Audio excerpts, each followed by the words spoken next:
اعوذ باللہ من الشیطان الرجیم بسم اللہ الرحمن الرحیم رب اشرح لی صدری ویسر لی امری واحلل عقدۃ من لسانی یفقہوا قولی۔ ہم سورۃ طٰہٰ پڑھ رہے ہیں، تو سورۃ طٰہٰ کے اندر حضرت موسیٰ علیہ السلام کا قصہ پڑھ رہے تھے۔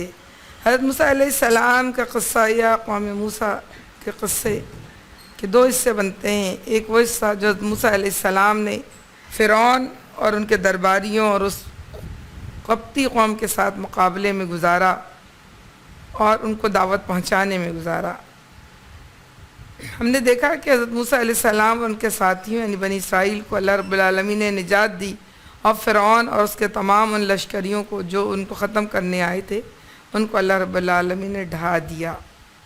ہم نے یہ بھی دیکھا تھا کہ حضرت موسیٰ علیہ السلام حضرت محمد صلی اللہ علیہ وسلم کی نہ تعلیم میں کوئی فرق ہے اور نہ ان کے مخالفین کے انداز میں کوئی زیادہ فرق ہے، اور ہم نے یہ بھی دیکھا کہ جب حضرت موسیٰ علیہ السلام کو اللہ نے بچا لیا تو اللہ رب العالمین محمد رسول اللہ صلی اللہ علیہ وسلم کو کیوں نہیں بچائے گا۔ حضرت موسیٰ علیہ السلام کی قوم کا جو ذکر قرآن کرتا ہے تو اس کے دو حصے ہوتے ہیں۔ پہلا حصہ جو میں نے ابھی آپ کو بتایا کہ وہ قوم فرعون اور فرعون سے نبرد آزما تھے، اور اس کا دوسرا حصہ وہ جو قوم موسیٰ یعنی بنی اسرائیل جن کے اوپر اتنے انعامات ہوئے اور جن کو اللہ نے بچا لیا پانی سے، اور جن کے سامنے دوسری قوم غرق ہو گئی، پھر وہ قوم خود کیسی رہی اور اس کا خود تعلق اپنے نبی کے ساتھ کیسا رہا، اس قوم کا خود تعلق اپنے دیگر انبیاء کے ساتھ کیسا تھا اور ہے، اور پھر اس قوم کے ساتھ بھی کا ذکر کر کے اللہ رب العالمین نے پھر اس کے بعد مسلمانوں کو ہدایت دی اور مزید مثالیں بتائیں۔ ہم شروع کرتے ہیں 79 آیت تک ہم کل پڑھ چکے تھے، چلیں آگے تلاوت سنتے ہیں، بسم اللہ کرتے ہیں۔ اب یہاں سے بنی اسرائیل کا قصہ شروع ہوتا ہے۔ اللہ رب العالمین یہاں یاد دلاتا ہے، اے بنی اسرائیل، ہم نے تم کو تمہارے دشمنوں سے نجات دی اور طور کے دائیں جانب تمہاری حاضری کے لیے وقت مقرر کیا اور تم پر من و سلوہ اتارا۔ بنی اسرائیل کا ذکر یہاں پر اللہ رب العالمین نے وہ حصہ چھوڑ دیا ہے جب وہ غرق ہوئے تھے، اس کا ذکر سورہ بقرہ میں بھی ہے، سورہ اعراف میں بھی ہے، اور وہاں پہ بھی یہ ہے کہ ہم نے فَأَنجَيْنَاكُمْ وَأَغْرَقْنَا آلَ فِرْعَوْنَ، ہم نے تم کو بچا لیا اور تمہارے لیے ہم نے من و سلوہ جو ہے تمہارے لیے اتارا اور ان کو غرق کر دیا۔ آپ دیکھیں وادی سینا میں جب حضرت موسیٰ علیہ السلام چلے تو اللہ رب العالمین نے ہر وہ چیز جو ان کو چاہیے تھی ان کے لیے عطا کی۔ جب ان کا خوراک کا ذخیرہ ختم ہو گیا تو اللہ رب العالمین نے ان کے لیے من و سلوہ اتارا، اور من کہتے ہیں دھنیا کے بیج جیسا ہوتا ہے، سفید ہوتا ہے تھا وہ، اور بہت میٹھا اور لذیذ ہوتا تھا، اور اس سے پیاس بجھ جاتی تھی۔ سلوہ تقریباً سمجھ لیں بٹیر کے بھنا ہوا سمجھ لیجئے، آپ یوں سمجھ لیجئے کہ کوئی بہت اچھا جوس اترتا ہو یا کولڈ ڈرنک اترتی ہو اور ساتھ جو ہے ایک روسٹ کی ہوئی ایک کوئی چیز پرندہ اتر آتا ہو، اور اس طرح درختوں میں اوس کی طرح ٹک جاتے تھے پرندے بھی کہ لوگ جا کر وہاں پہ سے اٹھا لاتے تھے، چن لیتے تھے، اس کو کھا لیتے تھے۔ نہ کہتے ہیں کہ نہ اس سے کھانے کے بعد ان کو ہوائیں ایسی چلتی تھیں، ان کو سردی گرمی سے بچانے کے لیے ہوائیں چلتی تھیں، پسینہ خشک ہو جاتا تھا۔ ان کی کتابوں میں لکھا ہے کہ بچے جو چھوٹے تھے وہ بڑے ہو رہے تھے تو کپڑے بھی ساتھ ساتھ بڑے ہو رہے تھے، اور انہی کی کتابوں میں لکھا ہے کہ مطلب انہیں کوئی اس زمانے میں کوئی مشکل نہیں تھی۔ اچھا ایسی بات نہیں تھی کہ جہاں پوری دنیا میں من و سلوہ اترنے لگا تھا، باقی اس وادی سینا کے علاوہ باقی دنیا میں وہی دستور تھا جو انسان کے کھانے کمانے کا ہے۔ صرف اس وقت اس قوم کو اتنا اللہ رب العالمین نے نواز دیا تھا کہ اس کو کس قسم کی کوئی مشکل نہ ہو۔ وَإِذْ اسْتَسْقَىٰ مُوسَىٰ لِقَوْمِهِ فَقُلْنَا اضْرِب بِّعَصَاكَ الْحَجَرَ فَانفَجَرَتْ مِنْهُ اثْنَتَا عَشَرَ عَيْنًا قَدْ عَلِمَ كُلُّ أُنَاسٍ كُلُوا وَاشْرَبُوا مِن رِّزْقِ اللَّهِ۔ وادی سینا میں حضرت موسیٰ علیہ السلام نے مردم شماری کرائی اور پھر انہوں نے 20 لاکھ یا 12 لاکھ، بہرحال انہوں نے جتنی بھی قوم تھی اس کو 12 قبیلوں میں بانٹا کہ اس قبیلے کی یہ جگہ ہے اور یہ ان کا لیڈر ہوگا۔ 13واں قبیلہ جو تھا وہ بنی لاوی کہلاتا تھا، اور بنی لاوی کے ذمے جو ہے مذہبی خدمات ان میں سپرد کر دی گئی۔ پھر اللہ رب العالمین ان کو دشمن سے نجات دینے کے بعد، من و سلوہ اتارنے کے بعد، پھر وہ وقت آیا کہ اللہ کہہ رہا ہے ہم نے تمہاری حاضری کے لیے وقت مقرر کیا۔ پھر اللہ رب العالمین نے ان کو بلایا اپنے پاس، اور اس کی تفصیل یہ ہے کہ حضرت موسیٰ علیہ السلام نے کہا تھا وَوَعَدْنَا مُوسَىٰ ثَلَاثِينَ لَيْلَةً، سورہ اعراف میں یہ تفصیل موجود ہے کہ ہم نے 30 رات کو بلایا، اور پھر ہم نے اس کو 10 دن اور بڑھا دیے، 10 دن 10 راتیں، تو فَتَمَّ مِیقَاتُ رَبِّهِ، جو ان کی میقات کل بنی 40 لیلۃ، 40 راتوں کی بنی۔ اور جب وہ موسیٰ علیہ السلام چلنے لگے تو پھر انہوں نے اپنے بھائی کو قال ہارون لأخیہ، یعنی اپنے بھائی سے انہوں نے یہ کہا کہ میرے پیچھے تم میری قوم کے اب سردار ہوگے یا نگبان ہوگے یا ان کو لے کے چلو گے، اور دیکھو تم کوئی ایسا کام نہ کرنا جس سے جو وَلَا تَتَّبِعْ سَبِیلَ الْمُفْسِدِینَ، برے لوگوں کا راستہ مت اختیار کرنا، اور ان کو اللہ کی اطاعت پر قائم رکھنا۔ اچھا، جب وہاں پر پہنچے تو اس کی تفصیل بھی پھر وہاں ادھر ہی موجود ہے کہ جب موسیٰ علیہ السلام وَلَقَدْ آتَيْنَا مُوسَىٰ بِمِیقَاتِنَا، جب موسیٰ علیہ السلام میقات کے لیے آئے، اور پھر اس وقت اللہ رب العالمین وَكَلَّمَهُ رَبُّهُ، اور اپنے رب سے کلام کیا، تو رب سے درخواست کی ربنا ارنا، مجھے اللہ مجھے دکھا دیجئے، میں آپ کو دیکھ کے تسلی کرنا چاہتا ہوں۔ اللہ رب العالمین کہنے لگے تم نہیں دیکھ سکتے مجھے، لیکن وَلَكِنِ انظُرْ إِلَىٰ جَبَلٍ، تم کو اگر زیادہ ہے تم دیکھو پہلے اس پہاڑ کی طرف، اگر فَإِنِ اسْتَقَرَّ مَكَانُهُ، اگر تمہاری نگاہ ٹھہری رہے تو پھر فَسَوْفَ تَرَانِی، تم مجھے دیکھ لو گے۔ پھر کیا کیا اللہ رب العالمین نے؟ پھر اپنی تجلی کر دی اس پہاڑ کے اوپر، فَجَعَلَهُ دَكًّا خَرَّ مُوسَىٰ صَعِقًا، بس اس تجلی کا ہونا تھا کہ موسیٰ علیہ السلام بے ہوش ہو کے گر پڑے۔ فَلَمَّا أَفَاقَ، جب دوبارہ ہوش میں ہے تو کہا قَالَ إِنِّی تُبْتُ إِلَيْکَ، میں معافی مانگتا ہوں جو میں نے اتنی گستاخی کی آپ سے، کہ میں نے آپ سے یہ کہہ دیا کہ میں آپ کو دیکھنا چاہتا ہوں۔ وَأَنَا أَوَّلُ الْمُسْلِمِينَ، میں پہلا مسلمان ہوں گا، میں آپ کی تابعداری کروں گا اور کوئی بات اب نہیں کروں گا۔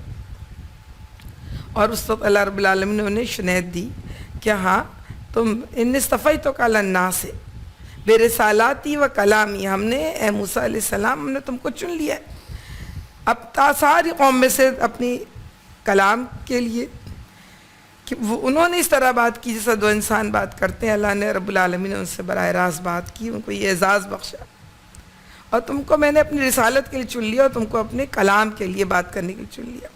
فَخُذْ آتَیْتُکَ بِقُوَّۃٍ، تم اس کو پوری قوت کے ساتھ پکڑنا۔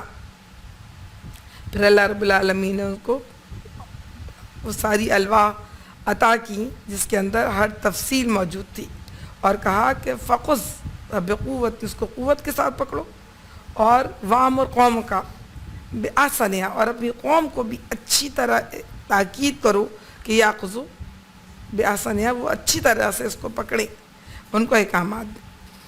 یہ اس کے بعد پھر پوچھا، اب وہاں سے رابطہ دوبارہ میں اس میں سورہ طٰہٰ میں آتی ہوں۔ بات یہ ہے کہ اللہ رب العالمین نے جہاں جتنا قصہ بتایا ہے کہیں بھی قصہ گوئی کے لیے نہیں بتایا، ہر جگہ اللہ رب العالمین نے اس قصے میں سے اس مدعا کو، اس مقصد کو جو اللہ رب العالمین اس وقت اپنے بندوں سے چاہتے ہیں، اس میں جتنی ضرورت پیش آئی اتنی اللہ رب العالمین نے بیان کی۔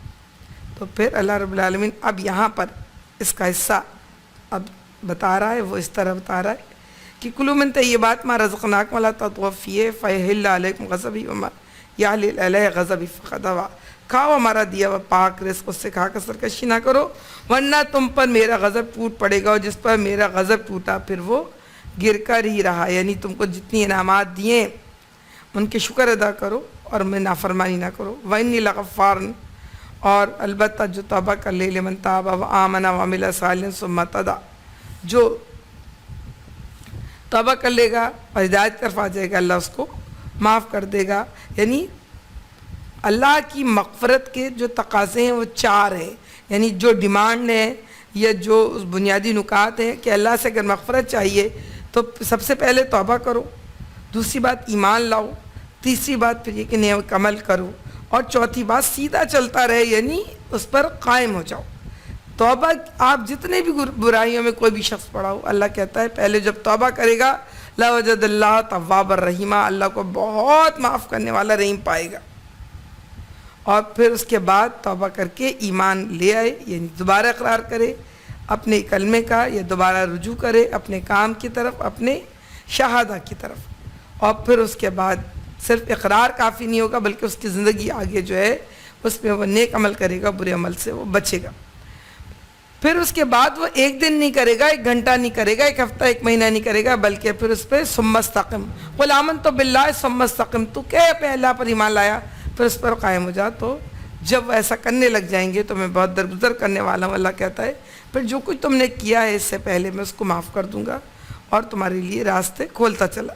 لَنَهْدِيَنَّهُمْ سُبُلَنَا، ہم تم کو ضرور راستہ پھر دکھائیں گے. اس نصیحت کے بعد اب اللہ موسیٰ علیہ السلام سے یہاں پوچھ رہا ہے. وہاں تو اللہ نے بتایا کہ اللہ رب العالمین سے نبی نے کلام کیا، دیکھنے کی فرمائش کی، تجلی دیکھ نہ سکے، اور پھر توبہ کر کے تائب کا ہو گئے. ٹھیک ہے، اور تائب ہو گئے، اور پھر اللہ نے ان کو حکم دیا کہ اب جو میں تم کو احکامات دے رہا ہوں، سارے احکامات کو تم خود بھی عمل کرو، اپنی قوم پر بھی عمل کرواؤ، اور دنیا میں اس کو پھیلا دو. اب پھر یہاں پر اللہ اس حصے کا ذکر کرتا ہے کہ وَمَا آجَلُكَ عَنْ قَوْمِكَ یا موسیٰ، وہ کیا چیز ہے جو تم اپنی قوم سے پہلے لے آئی موسیٰ علیہ السلام. یہاں سے جو ہے اب وہ واپس سمجھ لیجیے اس بیان کے ساتھ واقعہ جوڑ رہا ہے جو بنی اسرائیل کی نعمتوں اور بنی اسرائیل کی پر نعمتوں اور بنی اسرائیل کی ہٹ دھرمیوں کے متعلق جو واقعات بیان کیے گئے ہیں. ان سے پوچھا کہ تمہیں کیا چیز لے؟ ان کا عرض کیا بس قَالَ مُولَائِ اعلیٰ آسری، وہ آ رہے ہیں اللہ ان کے میرے پیچھے، بس وہ میرے پیچھے ہی آ رہے ہیں، میں جلدی کر کے تیرے حضور اس لیے آ گیا ہوں اے میرے رب تاکہ تو مجھ سے خوش جائے. رب وَعَجِلْتُ إِلَيْكَ رَبِّ لِتَرْضَىٰ، دیکھیے کوئی اور کام میں جلدی نہیں کی تھی موسیٰ علیہ السلام نے، صرف کیوں؟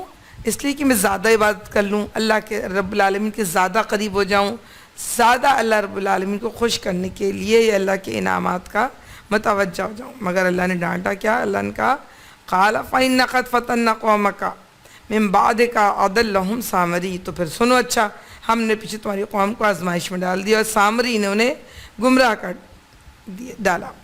سامری یقیناً کسی اس فرد کا نام نہیں ہے، بلکہ شاید کوئی قوم ہوگی اس میں سے وہ سامری، اس کے لحاظ سے اس کو سامری کہا جاتا ہوگا. ہمارے ابھی قاضی اور میاں اور راٹھور اور اس طرح کی مختلف کاسٹ ہوتی ہیں، تو وہاں پہ بھی اللہ رب العالمین نے کہا کہ سامری نے انہیں گمراہ کر ڈالا. کیا گمراہ کیا یہ اللہ میں بات بتائیں گے. اب موسیٰ علیہ السلام پلٹ کر واپس آئے، فرجع موسیٰ الی قومہ غضبان آسفا، اور واپس آئے بہت غصے میں تھے. قال یا قوم الم یعدکم ربکم وعدا حسنا، کیا میری قوم کے لوگ اللہ نے تم سے اچھے وعدے نہیں کیے تھے؟ افطال علیکم العہد، تو کیا بہت بڑی مدت گزر گئی تھی اس وعدے کو؟ ام اردتم ان یحل علیکم غضب من ربکم، یہ تم نے ارادہ ہی کر لیا ہے کہ اللہ کے غصے غضب کو آواز ہی دو گے. فخلفتم موعدی، تم نے میرے پیچھے اچھی نگہبانی نہیں کی ہے. وہ کہنے لگے، قوم نے جواب دیا قالوا ما اخلفنا موعدک بملکنا ولکننا حملنا اوزارا من زینۃ القوم فقذفناها فکذلک القی السامری. انہوں نے کہا کہ نہیں، ہم نے وعدے خلافی کچھ نہیں کی تھی، یہ بات تھا کہ ہم اپنے زیورات کے بوجھ سے لد گئے تھے. ظاہر ہے جب حضرت موسیٰ علیہ السلام اپنی قوم کو لے کے چلے تو ہم خود بھی آج بھی ہم یہ بات سمجھ سکتے ہیں کہ جب کوئی شخص بھاگ رہا ہوتا ہے کسی بھی جگہ سے، تو جب وہ اس کے ساتھ ٹرک نہ ہو، اس کے ساتھ گاڑیاں نہ ہوں جس میں وہ سامان لاد کے لے آ سکے، تو وہ کیا لے کے جاتا ہے اپنے ساتھ؟ وہ نقدی اور زیور یا اپنے ڈاکومنٹس اٹھا لیتا ہے، یا اگر اتنی ہمت ہے 2-4 جوڑے بھی اٹھا لے گا یا 1-2 برتن اٹھا لے گا. تو سب سے کم وزن زیور کا ہوتا ہے، یعنی حجم بھی وزن بھی زیور کا ہوتا ہے، اس کی قیمت زیادہ ہوتی ہے.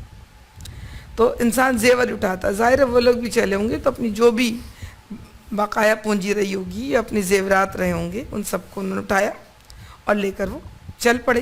کہاں چل پڑے؟ ہجرت کے لیے. اب وہ اسی بات کا ذکر کر رہے ہیں قوم کہ وہ بھائی سب تنگ آ گئے تھے.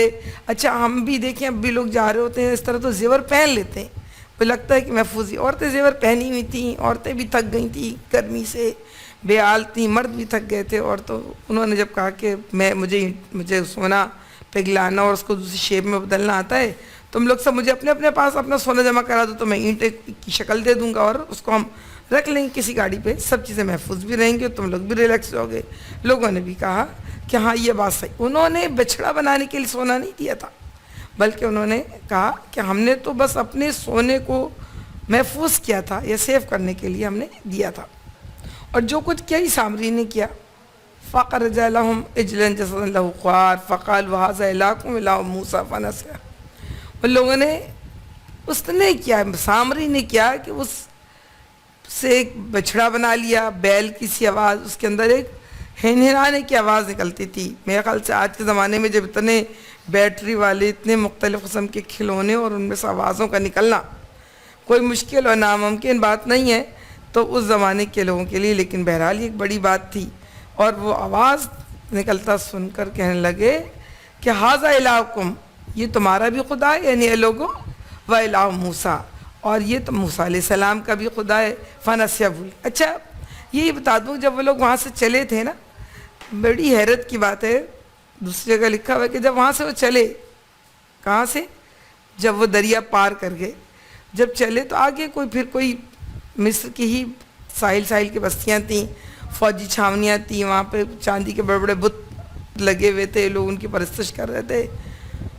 وہ کہنے لگے موسیٰ علیہ السلام سے کہ یا موسیٰ اجعل لنا الہا کما لہم آلہۃ, جیسا ان کا بت ہم کو بھی بنا دے. یعنی عجب بات ہے کہ وہ وہاں سے نکل آئے, انہوں نے اپنے سامنے, اپنی آنکھوں کے سامنے فرعون جیسے جرار کا, فرعون جیسے جبار کا کو غرق ہوتے دیکھا اپنے پورے لشکروں سمیت, اور اللہ کی رحمت سے یہ بچ آئے تھے بنی اسرائیل. تو اس کے بعد تو شاید ساری عمر سر نہیں اٹھنا چاہیے, مگر انسان یقیناً شاید ہلکا ہی پیدا کیا. یہ بنی اسرائیل ایسے تھے کہ وہ فوراً ہی کہنے لگے کہ ہمارے لیے ایک بت بنا دے, ہم پرستش کریں گے. یعنی بہت سارے کمزور ایمان کے لوگ تھے جو اپنی قوم کے ساتھ تو نکل کر آگے تھے, لیکن ان کے ذہن میں ایمان نہیں تھا. اب یہاں پر بھی اللہ رب العالمین بتا رہا ہے کہ وہ آپس میں ایک دوسرے کو یہ کہہ رہے تھے کہ بھول گئے وہ لوگ, اصل میں تو خدا یہی ہے. یہاں سے اللہ کا قول شروع ہوتا ہے, فَلَا يَرَوْنَ أَلَّا يَرْجَعُ إِلَيْهِمْ قَوْلًا وَلَا يَمْلِكُ لَهُمْ ضَرًّا وَلَا نَفْعًا. اللہ کہہ رہا ہے کیا وہ دیکھتے نہیں تھے کہ نہ ان کی بات کا جواب دیتا ہے, نہ ان کے نفع نقصان کا کچھ اختیار رکھتا ہے, سب کچھ جانتا ہے. بڑی عجیب بات ہے کہ آج بھی وہ اس وقت ظاہر ہے سمجھدار بھی رہے ہوں گے, بنی اسرائیل میں سے تھے, قبطی نہیں تھے, بت پرست نہیں تھے, لیکن پھر بھی ان کے دل میں جس جگہ ہم رہ رہے ہوتے ہیں, جو کر رہے ہوتے ہیں, وہ ہمارے ارد گرد چھا جاتا ہے, ہمارے اوپر سوار ہو جاتا ہے. اور وہ غالب نے کہا تھا نا, کعبہ میرے آگے کلیسا میرے پیچھے, مگر طبیعت پھر بھی میری اس طرف مائل نہیں ہوتی, اس لیے کہ دل کسی اور طرف لگ چکا ہوتا ہے. اور اس وقت سے آج تک بت پرستی کرنے والے بت پوج رہے ہیں, حالانکہ وہ ان کا کچھ بھی نہیں کر سکتا. میں ایک ایسی 2 بچیوں کو جانتی ہوں جنہوں نے اسلام قبول کیا, اور انہوں نے ڈکلیئر بھی نہیں کیا, کیونکہ وہ سمجھ رہی تھی کہ یہاں پہ جو اسلام قبول کرے گا اس کے لیے اس کا بہت ہی برا ترین اشر ہوگا, تو وہ انہوں نے ڈکلیئر نہیں کیا. اور میرے خیال سے غالباً وہ باہر چلی گئی ہیں, ایک تو باہر چلی گئی تھی, ایک اور رہ گئی تھی, وہ بھی شاید باہر چلی گئی.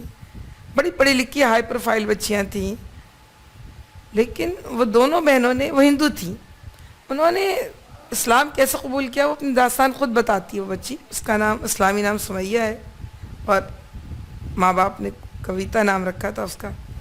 کویتا بڑی پیاری, سمیہ بڑی پیاری تلاوت کرتی تھی, قرأت سیکھی تھی اس نے, درس قرآن میں بھی شریک ہوتی تھی, لیکن یہ سب کام اپنے ماں باپ سے چھپ کے کرتی تھی, اور پھر شاید باہر چلی گئی. اب ہمارا اس سے بہت دن سے کوئی رابطہ نہیں رہتی, اپنے والدین کے ساتھ تھی.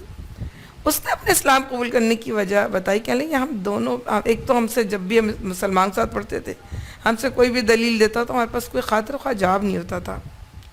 دوسری بات انہوں نے کہا جو آخری وجہ بنی وہ یہ کہ ہم اپنے گھر میں کھیل رہی تھیں ریکٹ, جو چڑیا سے 2 بہنیں کھیل رہی تھیں دونوں, تو کہنے لگی وہ زور سے اڑ کے گئی, اور کچھ اس طرح ہوا کہ جہاں حضرت کہتے تھے اپنے بت کو کہ وہ حضرت کی گردن اڑ گئی، ٹوٹ گئی، پتہ نہیں اس طرح جو جھٹکے سے پتہ نہیں کیا ہوا تھا۔ اب یہ دونوں بہنیں بہت ڈری، اور ڈری تو انہوں نے کیا کیا کہ ایک نے جا کر جلدی سے اس کو واپس، اس جو سر کا ٹکڑا ٹوٹ گیا تھا اس کو واپس رکھ دیا۔ جب واپس رکھ دیا اور خود ہٹ گئی وہاں سے۔ اچھا یہ کہتی ہے سمیہ کہ میری تو ہمت ہی نہیں پڑی جانے کی دوبارہ اس طرف، میں تو گئی نہیں ایک دن تک، لیکن کہنے لگی کہ جب پورا دن گزر گیا، اگلے دن آ گیا اور اگلے دن بھی امی نے ہم سے کچھ بھی نہیں کہا، تو ہم بڑے حیران ہوئے۔ چھوٹی نے کہا میں جا کے دیکھتی ہوں وہ کیا ہے۔ جا کے دیکھا تو اس نے دیکھا، بڑی حیران ہوئی کہ وہاں پہ تو بالکل صحیح رکھا ہوا، سر جڑا ہوا تھا۔ بڑی حیران ہوئی، اس نے اٹھ کے جو اٹھانے کی کوشش کی کہ میں دیکھوں کہ واقعی کیسے جڑا ہے۔ تو امی کے پیچھے سے آواز آئی کہ نہیں نہیں ابھی مت چھیڑو، میں نے ابھی الفی لگا کے رکھا ہے تھا۔ تو وہ بعد میں اتنا ہنسی ہوں دونوں بہنیں کہ ہمارے حضرت ہیں جن کو الفی سے جوڑا جاتا ہے۔ بس یہیں سے انہوں نے قرآن کے بارے میں جانا، اسلام کے بارے میں جانا اور اسلام کو قبول کیا، اور یہاں سے اس لیے بھاگ گئیں کہ میں جاؤں گی باہر تاکہ جو بھی اپنے مرضی سے اسلام کے مطابق زندگی بسر کر سکوں گی۔ بات یہ ہے کہ ہم لوگ جان رہے ہوتے ہیں، جانتے بوجھتے پھر انہی بتوں کو پوج رہے ہوتے ہیں، حالانکہ ان کو پتہ ہوتا ہے کہ یہ ان کے کسی کام کے نہیں ہے۔ وہ کوئی ایک گروپ تھا، وہ باہر پڑھنے گیا ہوتا، ظاہر ہندو بھی تھے، سکھ بھی تھے، تو وہ لوگ کہیں ٹور پہ گئے تو وہ اپنا جو حضرت تھے اپنے بت کو ساتھ لے کے گئے۔ وہ 2-3 لڑکے تھے، اب ان کا مسلمان جو لڑکے تھے انہوں نے شرارت میں اس کو چھپا دیا کہیں بیگ سے نکال کے۔ اب وہ بار بار ہر جگہ ڈھونڈ رہے ہیں، کبھی وہ ہمارے حضرت کہاں گئے، ہمارے حضرت کہاں گئے۔ تو لڑکے بھی شرارت میں کبھی پلنگ کے نیچے دیکھتے، کبھی بکسے میں کھول کے دیکھتے، کبھی تمہارا حضرت پلنگ کے نیچے تو نہیں، تمہارے حضرت فلاں ریک کے پیچھے تو نہیں ہے۔ ان کو سمجھ میں آ رہا تھا کہ مذاق اڑا رہے ہیں، لیکن ان کے پاس کوئی آپشن نہیں تھا۔ بات اللہ بھی یہ کہہ رہا ہے کہ یہ دیکھتے نہیں ہیں کہ یہ نہ ان سے بات کرتے اور نہ ان کو کوئی نقصان پہنچا سکتے اور نہ کوئی فائدہ پہنچا سکتے۔ وَلَقَدْ قَالَ لَهُمْ هَارُونَ مِنْ قَبْلُ يَا قَوْمِ إِنَّمَا فَتَنْتُمْ بِهِ وَإِنَّ رَبَّكُمُ الرَّحْمَنُ فَاتَّبِعُونِي وَأَطِیعُوا أَمْرِی۔ اب اس سے پہلے حضرت موسیٰ علیہ السلام کے بھائی حضرت ہارون علیہ السلام ان کو یہ کہہ چکے تھے کہ قوم کے لوگوں تم یہ غلط کر رہے ہو، یہ فتنہ پیدا کر رہے ہو، یہ گناہ کا کام کر رہے ہو، لیکن تم میری بات مانو، میرے کہنا مانو، اور جو میں کہہ رہا ہوں وہ کرو، اس بت پرستی کو چھوڑ دو۔ لیکن وہ نہ مانے۔ قالوا لن نبرح علیہ عاکفین حتی یرجع الینا موسیٰ، انہوں نے کہا میں ان کا ہم تو اس کی پرستش کرتے رہیں گے جب تک کہ موسیٰ علیہ السلام واپس نہ آئے۔ ہم سمجھ سکتے ہیں کہ اس وقت بائبل اور تلمود میں حضرت ہارون علیہ السلام کو کہا گیا کہ انہوں نے ہی بت پرستی کا حکم دیا تھا، اور قرآن صاف برات کرتا ہے کہ انہوں نے کسی بت پرستی کا حکم نہیں دیا تھا، بلکہ اپنے طور پر جو ان سے گنجائش بنتی تھی روکنے کی بھرپور کوشش کی تھی۔ اب واپس قصہ وہاں پہ چلا گیا جب موسیٰ علیہ السلام ابھی قوم سے پوچھ رہے تھے، قوم نے اپنی حجت دی، دلیل دی، وضاحتیں کی، قوم کو ڈانٹا موسیٰ علیہ السلام نے۔ آپ اپنے بھائی ہارون علیہ السلام کی طرف پلٹے۔ قال یا ہارون ما منعک اذ رأیتم ضلوا، کہا ہارون علیہ السلام جب تم نے دیکھا تھا کہ گمراہ ہو رہے ہیں تو تم نے کیوں نہیں ان کو روکا؟ اللہ تتبعنی، تو کس تم نے ان کو اس پیروی سے کیوں نہ روکا؟ افعصیت امری، کیا تم نے طے کر لیا ہے کہ میرے حکم کی خلاف ورزی کرو گے؟ حکم ظاہر وہ تھا جو پہاڑ پر جاتے وقت اپنی جگہ حضرت ہارون کو علیہ السلام کو بنی اسرائیل کی سرداری سونپتے وقت حضرت موسیٰ علیہ السلام نے دیا تھا۔ سورہ اعراف میں اسی بات کو اس طرح کہا اللہ نے کہ وقال موسیٰ لأخیہ ہارون اخلفنی فی قومی واصلح ولا تتبع سبیل المفسدین، کہ تو میرے پیچھے میری قوم کی رہنمائی کرنا اور جو ہے تو مفسدوں کے طریقے پہ تم نہ چلنا۔ قال یا ابن ام لا تأخذ بلحیتی ولا برأسی انی خشیت ان تقول فرقت بین بنی اسرائیل ولم ترقب قولی۔ ہارون علیہ السلام جواب دیا ہے میری ماں کے بیٹے میری داڑھی نہ پکڑ، نہ میرے سر کے بال کھینچ، مجھے اس بات کا ڈر تھا کہ تو آ کر کہے گا تو نے بنی اسرائیل نے پھوٹ ڈال دی، میری بات کا پاس نہ کیا۔ اصل بات یہ ہے کہ دیکھنے عمر کے لحاظ سے تو ہارون علیہ السلام بڑے، لیکن منصب کے لحاظ سے حضرت موسیٰ علیہ السلام بڑے تھے، اس لیے انہوں نے سر کے بال ان کے کھینچے، اور سچی بات یہ ہے کہ اسی نقشے کو سورہ اعراف میں اس طرح بیان کیا گیا ہے کہ انہوں نے القى الواہ اور انہوں نے تختیاں پھینک دیں اور اپنے بھائی کا واقص بلیاتی براسی اپنے بھائی کا سر پکڑ کے زور زور سے کھینچا. تو ان کا تھا یا ابن امہ، اے میری ماں کے بیٹے، لا تاخذ بلیاتی ولا براسی، میرا سر کے بال مت پکڑ.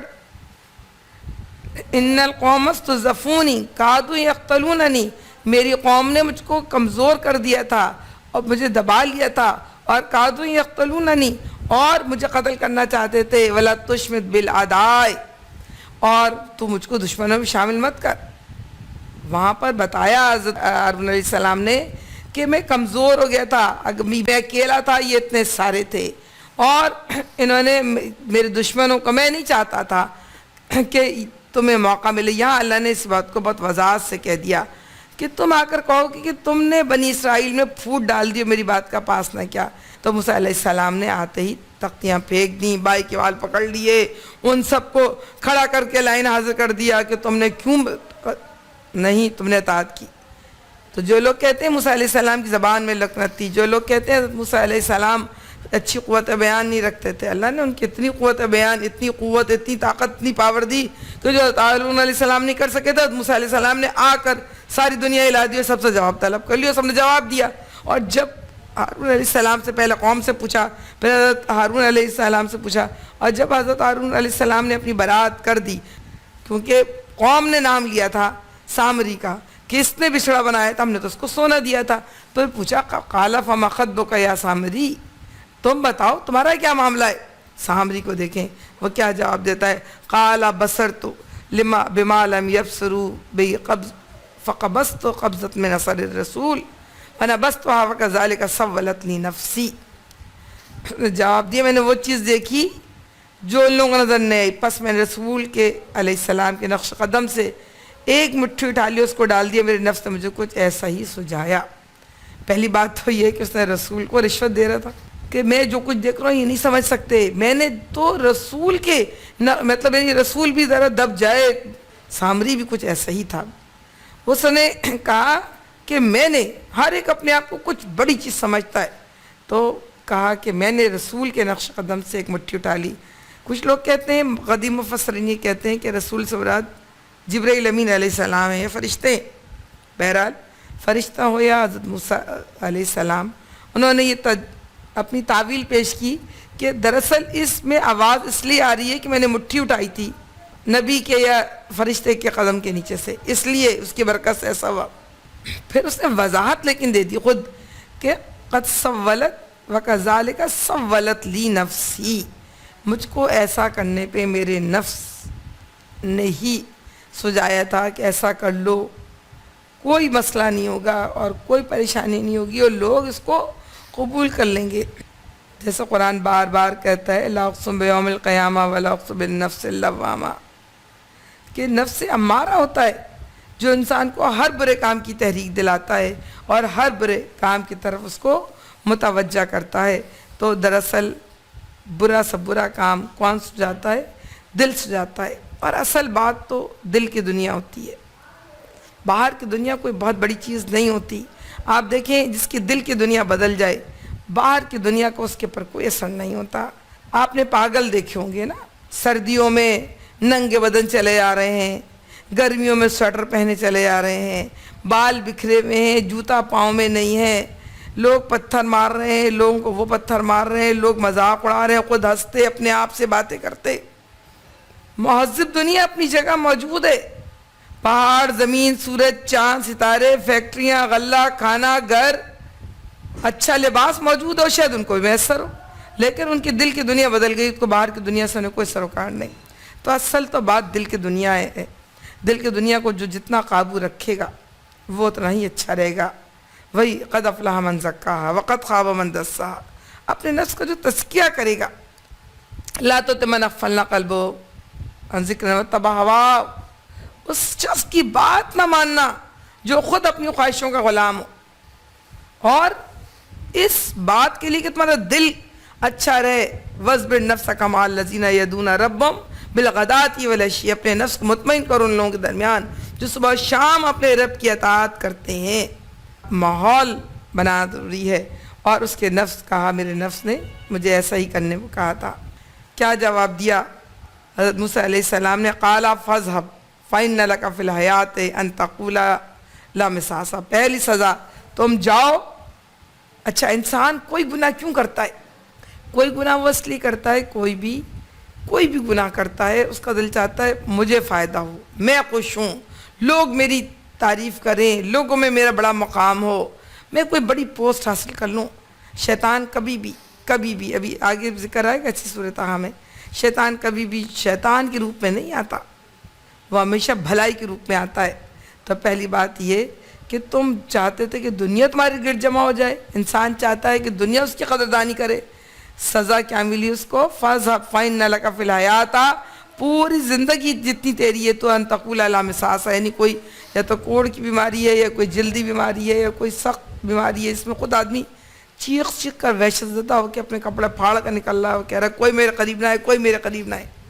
یہ سزا شاید کسی کے مرنے اور پھانسی کی سزا سے زیادہ سخت ہے جو اللہ رب نے حضرت موسیٰ علیہ السلام سے سامری کو دلوائی۔ وَإِنَّ لَكَ مَوْعِدًا لَن تُخْلِفَهُ، اور یہ ہمارا وعدہ ہے اور اس کی ہم کبھی خلاف ورزی نہیں کریں گے۔ وَانظُرْ إِلَىٰ إِلَٰهِكَ الَّذِي ظَلْتَ عَلَيْهِ عَاكِفًا، تو دیکھ، اچھا آپ دیکھیے اس بت کو جو سب کے سونے سے بنا تھا، وہ سونا جو انہوں نے اپنے آڑے وقتوں کے لیے رکھا تھا، وہ سونا جو ان کا کل سرمایہ تھا، یہ نہیں کہا کہ دوبارہ توڑو، سب کے ٹکڑے ٹکڑے بناؤ اور سب اپنے اپنے سونا واپس لے جاؤ، نہیں، یہ سونا تھا جس کی وجہ سے تم نے بت پرستی کی تھی۔ تو اب تم دیکھو وانظر الی الہک الذی ظلت علیہ عاکفا لنحرقنہ ثم لننسفنہ فی الیم نسفا، اور تیرے لیے تو بعض پر اس کا وقت مقرر ہے جس سے ہرگز نہیں ٹلے گا، اور دیکھ اپنے اس خدا کو جس پر تو ریچھا جاتا تھا، اب ہم اسے جلا ڈالیں گے اور ریزہ ریزہ کر کے دریا میں بہا دیں گے۔ تو آپ کسی کو نہیں ملا جب نافرمانی اس حد تک بڑھ جائے تو قربانی دلوائی ہی جاتی ہے۔ شراب سے لوگوں کی عقیدت بڑھ گئی تھی تو برتن بھی توڑوا دیے تھے، شراب بھی بہا دی تھی، بیچنے بھی نہیں دیتی تھی اللہ کے نبی صلی اللہ علیہ وسلم نے، اور یہاں پر موسیٰ علیہ السلام نے بھی اس مورتی کو رکھنے نہیں دیا، اس کا بیچنے بھی نہیں دیا، راگ جلا کر بہایا ہے کس کے اندر؟ دریا میں۔ لوگوں تمہارا خدا تو بس ایک ہی اللہ ہے جس کے سوا اور خدا نہیں ہے، وہ ہر چیز پر اس کا علم حاوی ہے۔ جان لو، اپنے قوم کو انہوں نے پھر نصیحت کی کہ تمہارا اللہ صرف ایک اللہ ہے اور اس کے سوا کوئی اللہ نہیں ہے، اور ہر چیز پر اس کا علم جو ہے وہ حاوی ہے۔ اب ہم آگے بڑھتے ہیں، اور آگے بڑھنے سے پہلے یہ بھی دیکھ لیں کہ جو لوگ ظاہر محمد صلی اللہ علیہ وسلم بھی بتوں کی پرستش سے روک رہے تھے، آج بھی بہت سارے بت اور ولی اللہ بنے ہوئے لوگوں کے، مسلمانوں کے اندر بھی جو اس کو پورا کر رہے ہیں۔ اس واقعے نے شہادت دی ہے، گواہی دی ہے کہ جو کوئی بھی دیوتا یا معبود ہوتے ہیں ان کی ابتدا کتنی مذاق خیز ہے، یعنی کتنی بیوقوفانہ ہے کہ انہوں نے بظاہر وہ اپنا سونا جمع کیا تھا، پھر کسی نے اس کو بنا دیا، اور وہ خود سب کے سب جانتے بوجھتے وہ صرف سامنے کی دنیا میں مگن ہو گئے اور انہوں نے اسی کو تسلیم کر لیا۔ دوسری بات اس قصے سے ہمیں یہی پتہ چلتی ہے کہ اللہ رب العالمین کے کسی بھی نبی نے شرک کو کبھی قبول نہیں کیا، چاہے وہ حضرت موسیٰ علیہ السلام، حضرت عیسیٰ علیہ السلام ہو یا ان سے پہلے کے جتنے بھی نبی ہوں۔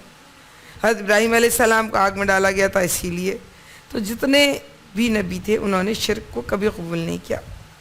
اور محمد رسول اللہ صلی اللہ علیہ وسلم جو شرک کے مخالفت کر رہے ہیں اور سخت مخالفت کر رہے ہیں، تو یہ بھی کوئی نئی بات نہیں ہے، ان کے پیروکار، ان کے انبیاء سابقین یہ کام کر چکے ہیں۔ اس طرح ہم پچھلے گزرے ہوئے حالات کی خبریں تم کو سناتے ہیں، اور ہم نے خاص اپنے یہاں سے تم کو ایک ذکر درس نصیحت عطا کیا ہے۔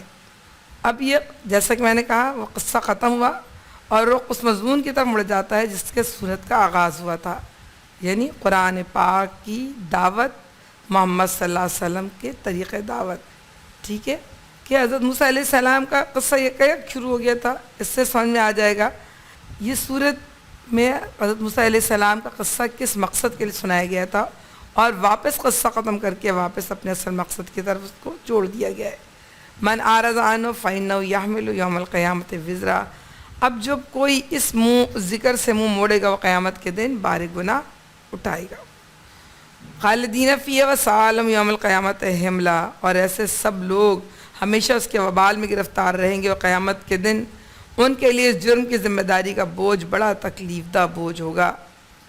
سب سے پہلے تو یہ بتایا جو درس نصیحت یعنی قرآن پاک کی تعلیم سے منہ موڑے گا وہ کسی کا نقصان نہیں کرے گا، وہ اپنا نقصان کرے گا، وہ اللہ کا کچھ نہیں بگاڑے گا، اور یہ دراصل یہ دشمنی اپنی اس کے اپنے ساتھ ہوگی. دوسری بات یہ ہے کہ جس شخص کے پاس قرآن کی نصیحت پہنچے اور وہ پھر اس سے بچنے کی تدبیریں کرے تو اللہ رب العالمین کی سزا سے پھر وہ بچ نہیں سکتا. اچھا، قرآن کی یہ الفاظ جو ہیں ہر زمانے کے لیے ہیں اور ہر قوم کے لیے ہیں کہ جب تک یہ قرآن دنیا میں موجود ہے، جہاں جہاں جس ملک اور قوم کی جس شخص کو بھی قرآن پہنچے گا اس کے لیے دو ہی راستے رہیں گے. یا تو وہ اس کی اطاعت کر لے، اس کے ساتھ شامل ہو جائے، اس کی پیروی کر لے، اور یا اس سے منہ موڑ لے. اب ان لوگوں کا جو لوگ پیروی کر رہے ہیں ان کے انجام کی اللہ رب العالمین بات بتا رہا ہے. دیکھیں وہ دن یوم ینفخ فی الصور ونحشر المجرمین یومئذ زرقا. اس دن جب کہ سور پھونکا جائے گا اور ہم مجرموں کو اس حال میں گھیر لائیں گے کہ ان کی آنکھیں دہشت کے مارے پتھرائی ہوں گی. سور، بگل، نرسنگا، ہارن، سائرن جو بج رہا ہوتا ہے زور سے، جو ایک آواز نکلتی ہے جس آواز سے سب متوجہ ہو جاتے ہیں، تو اللہ رب العالمین کہہ رہا ہے کہ وہ ایسی کوئی زوردار آواز ہوگی جس کے اندر سب پہلے بے ہوش ہو جائیں گے یعنی مر جائیں گے، دوبارہ زندہ ہو کر کھڑے ہو کے اللہ کے حضور پیش کر دیے جائیں گے. یتخافتون بینہم ان لبثتم الا عشرا. آپس میں چپکے چپکے لوگ بات کریں گے کہ ہم دنیا میں کتنا رہے. قالوا لبثت یوما بعض یوم. ہم تو کوئی ایک دن ایک رات یا اس سے کم وقت رہے. اور یہاں کہیں گے آپس میں بات کریں گے نہیں ہم شاید 10 دن رہے ہوں گے، سادہ نہیں. نحن نعلم ما یقولون اذ یقول امثلهم طریقا ان لبثتم الا یوما. ہمیں معلوم ہے کہ وہ کیا باتیں کر رہے ہوں گے، اور ان کا جو زیادہ سمجھدار ہوگا نہیں ہم تو صرف ایک ہی دن شاید رہے ہیں. کتنی بڑی زندگی، وہاں کتنی تھوڑی لگے گی. اللہ رب العالمین رحم فرمائے ہم پر. وَيَسْأَلُونَكَ عَنِ الْجِبَالِ فَقُلْ يَنسِفُهَا رَبِّي نَسْفًا. یہ لوگ تم سے پوچھتے ہیں آخر اس دن یہ پہاڑ کہاں چلے جائیں گے، کہو میرا رب ان کو دھول بنا کر اڑا دے گا. سچی بات یہ ہے کہ قیامت کی نشانیوں میں سے ایک نشانی یہ ہے کہ اللہ رب العالمین اس دن تمام چیزوں کو برابر کر دے گا. مسئلہ یہ تھا کہ اس وقت جو وہاں کے عرب کے لوگ تھے وہ بار بار سوال کرتے تھے اچھا قیامت آئے گی تو یہ پہاڑ کہاں جائیں گے، قیامت آئے گی تو انسان کہاں جائیں گے، قیامت آ جائے گی تو ہڈیاں کیسے جمع کی جائیں گی، قیامت آئے گی تو کیسے ہو، اور یہ سب چیزیں کیسے ہوگی. تو اللہ رب العالمین اس کا نقشہ کھینچتا. اور قرآن نے جگہ جگہ یہ نقشہ ہے نا، جیسے اللہ رب العالمین کہیں پر یہ بات کہتا ہے وَإِذَا الْأَرْضُ مُدَّتْ سورہ انشقاق میں کہتا ہے کہ زمین پھیلا دی جائے گی، برابر ہو جائے گا. سورہ انفطار کہتا ہے وَإِذَا الْبِحَارُ فُجِّرَتْ، اور ہم سمندروں کو پھاڑ دیں گے. اور پھر کہیں کہا جاتا ہے سورہ تکویر میں غالباً کہا جاتا ہے وَإِذَا الْبِحَارُ سُجِّرَتْ، ہم سمندروں کو پاٹ دیں گے. یہاں پر اللہ رب العالمین کہہ رہا ہے کہو میرا رب ان کو فَقُلْ يَنسِفُهَا رَبِّي نَسْفًا، میرا رب ان کو دھول بنا کر اڑا دے گا. فَيَذَرُهَا قَاعًا صَفْصَفًا، اور زمین کو ایسا ہموار چٹیل میدان بنا دے گا. لا تَرَىٰ فِيهَا عِوَجًا وَلَا أَمْتًا، کہ اس میں نہ تم کوئی بل اور سلوٹ دے.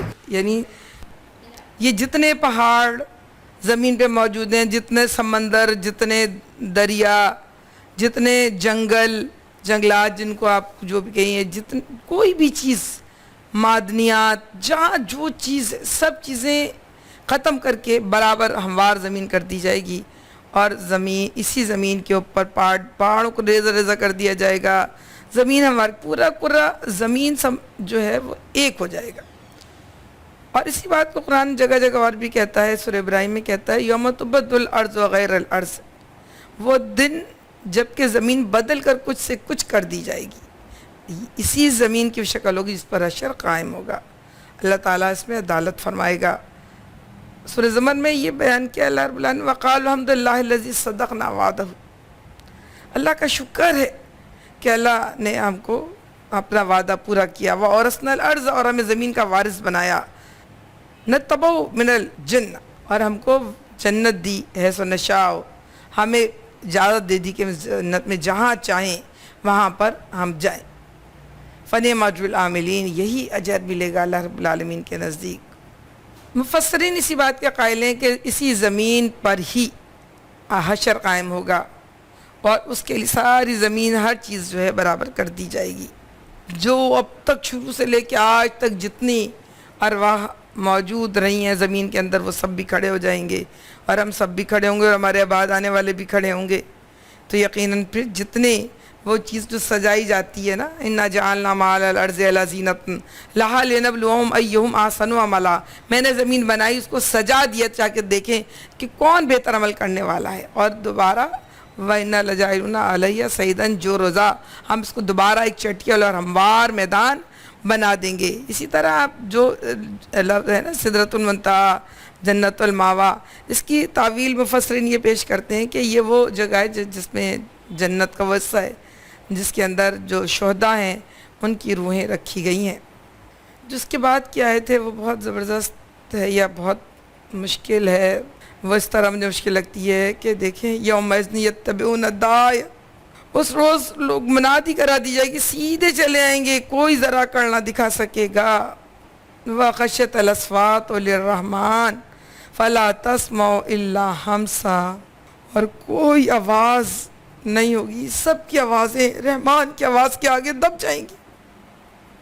اور ایک سرسراہٹ تو جب ہوتی ہے جب کوئی بہت ایسی چیز ہے جس کے روب سے ہم دبے جاتے ہوں، جس کے جلال سے ہم دبے جاتے ہیں، خوف سے ہمیں جاتے ہوں، تو بہت سرگوشی میں کوئی کچھ کہہ سکتا ہے، لیکن اللہ نام کوئی جملہ کوئی بات انسان کہہ نہیں سکتا۔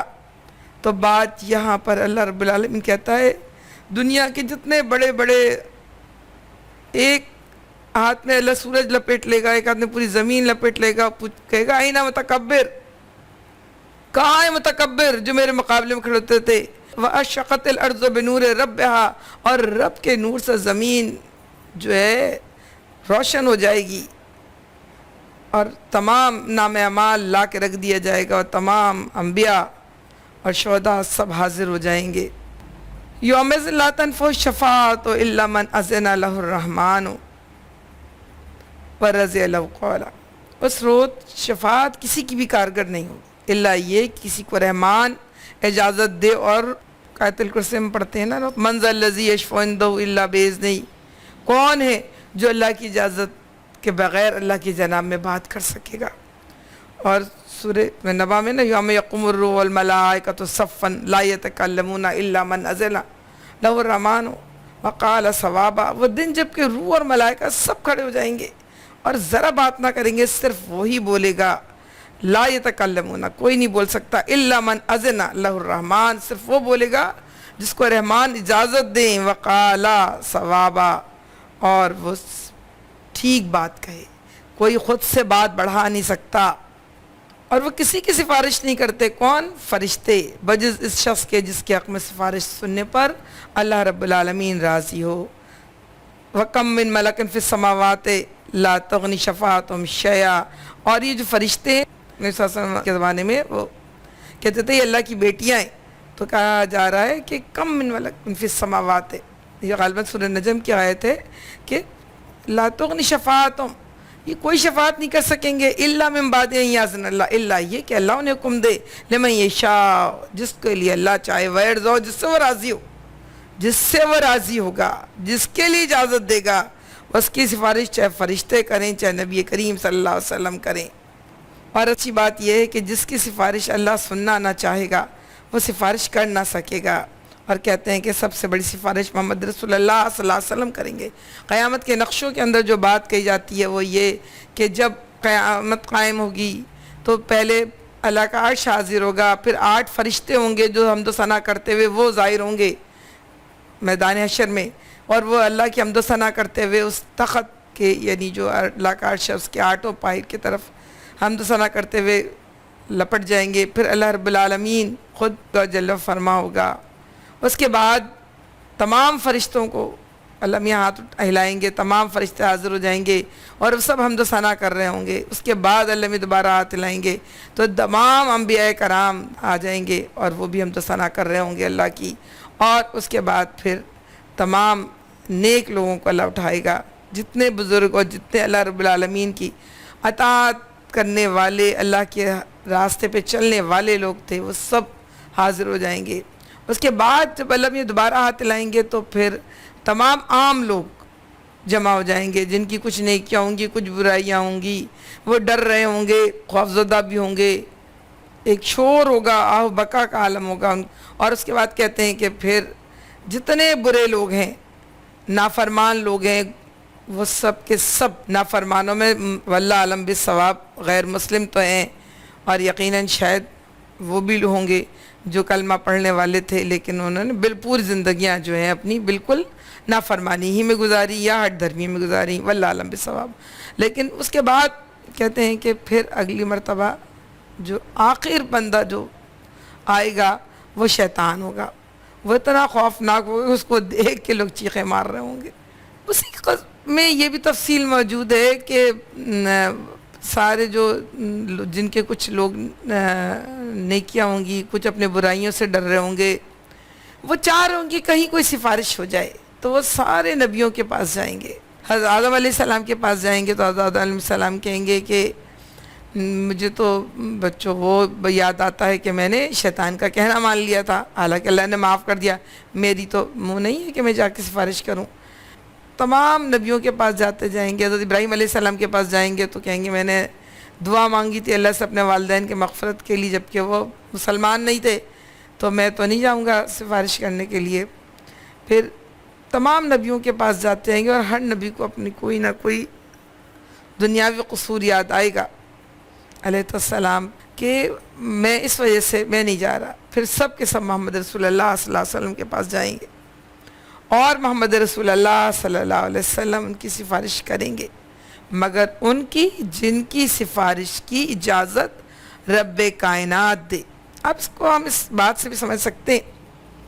ہم بار بار کہتے ہیں گناہوں سے نہ گھبراؤ یارو کہ حامی ایک کملی والا تمہارا. یقیناً محمد رسول اللہ صلی اللہ علیہ وسلم سفارش کریں گے, مگر ہر چیز کا کوئی قانون ہے, کوئی کلیہ ہے, کوئی ضابطہ ہے. میں خود بھی اسٹوڈنٹ رہی ہوں, آپ میں سے بیشتر لوگ اسٹوڈنٹ تھے, کچھ ٹیچرز ہوں گے, کچھ کے بچے اسٹوڈنٹ ہیں. تو ہمیں یہ بات معلوم ہے کہ 100 میں سے 40 نمبر والا یا 33 نمبر والا پاس ہو جاتا ہے. اچھا ایسا ہوتا ہے کہ بچے اسکول میں پیپر دیتے ہیں تو 6-7 سبجیکٹ ہوتے ہیں, 8, اس میں سے 5 وہ پاس ہو جاتے ہیں, 2 یا 3 میں ان کے جو اگر 33 نمبر ہے یا 40 آخری نمبر ہے جس سے پاس ہونا لازم ہے, تو اس میں سے 2-4 نمبر کم رہ جاتے ہیں, یا کسی ایک پیپر ہے خراب نمبر ہے, باقی سب میں بہت اچھے نمبر آئیں, تو ایگزامنر اس کو رعایت کہتا ہے, اس کو مارجن نمبر کہتا ہے اور اس کو رعایتی نمبر کہا جاتا ہے. یہ مارجن مارکس جو ملتے ہیں وہ اس بات میں ملتے ہیں کہ باقی سبجیکٹس اچھے تھے, ایک سبجیکٹ میں خرابی تھی, باقی سبجیکٹ میں بہت اچھے نمبر تھے, ایک سبجیکٹ میں خراب نمبر تھے, تو اس کو رعایت مل جاتی ہے.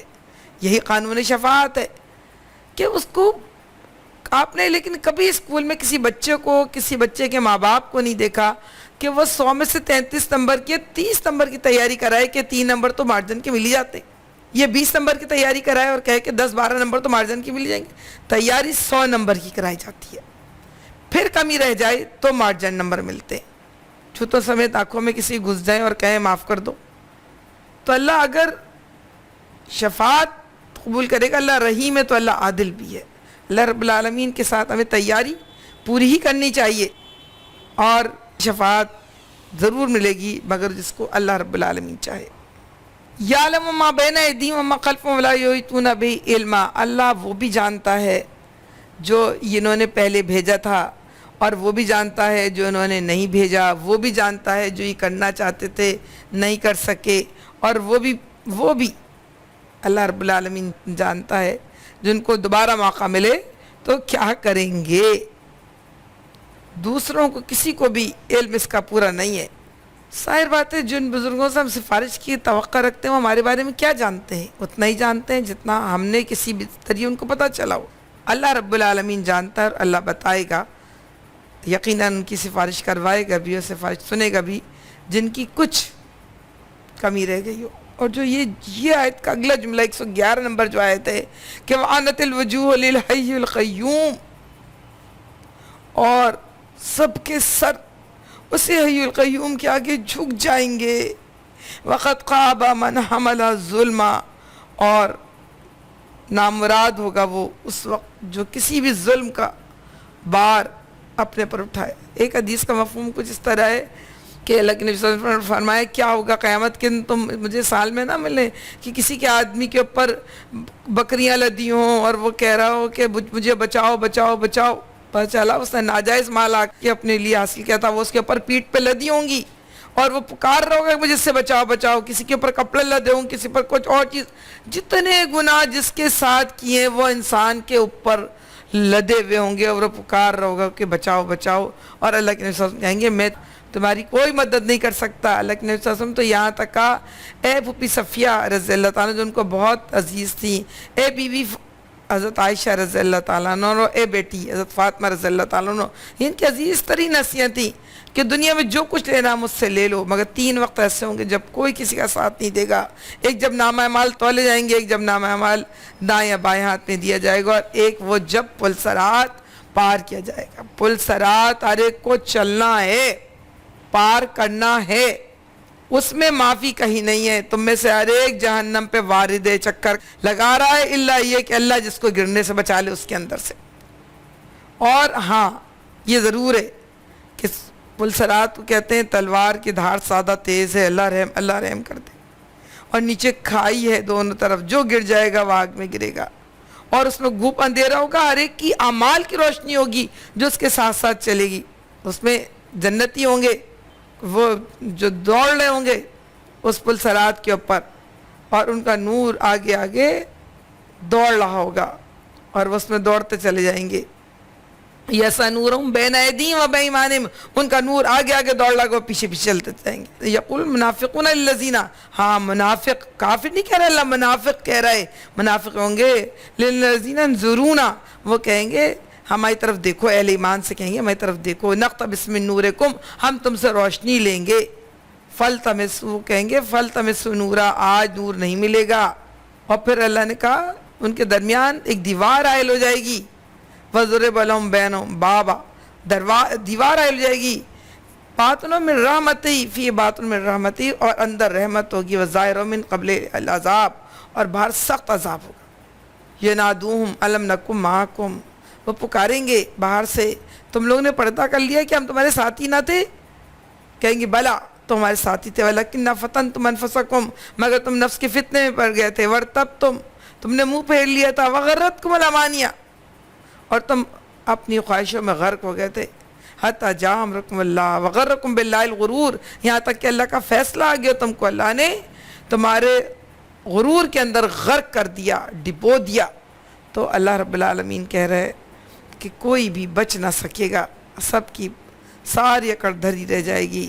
ہاں وَمَن يَعْمَلْ مِنَ الصَّالِحَاتِ وَهُوَ مُؤْمِنٌ فَلَا يَخَافُ ظُلْمًا وَلَا حَظْمًا، کسی ظلم کا یا تلفی کا خطرہ نہ ہوگا اس شخص کو جو نیک عمل کرے، اس کے ساتھ وہ مومن بھی ہو۔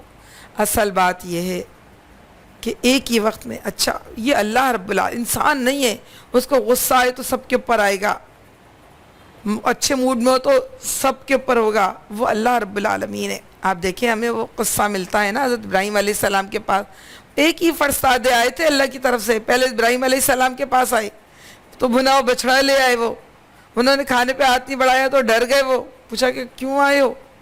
تو کہا کہ ہم بھیجے گئے ہیں قوم لوط کی طرف تاکہ ان کو برباد کر دیں، تباہ کر دیں کہ وہ اپنی عیاشیوں میں بڑھتے چلے جا رہے ہیں نافرمانیوں میں، اور دوسری طرف خوشخبری دے رہے ہیں ابراہیم علیہ السلام کو کہ تمہیں ہم بیٹے کی خوشخبری دیتے ہیں۔ ایک ہی آنے والے فرشتے ایک نبی کے پاس خوشخبری لے کر آئے اور ایک نبی کی قوم کو عذاب کا بلاوا لے کر آئے۔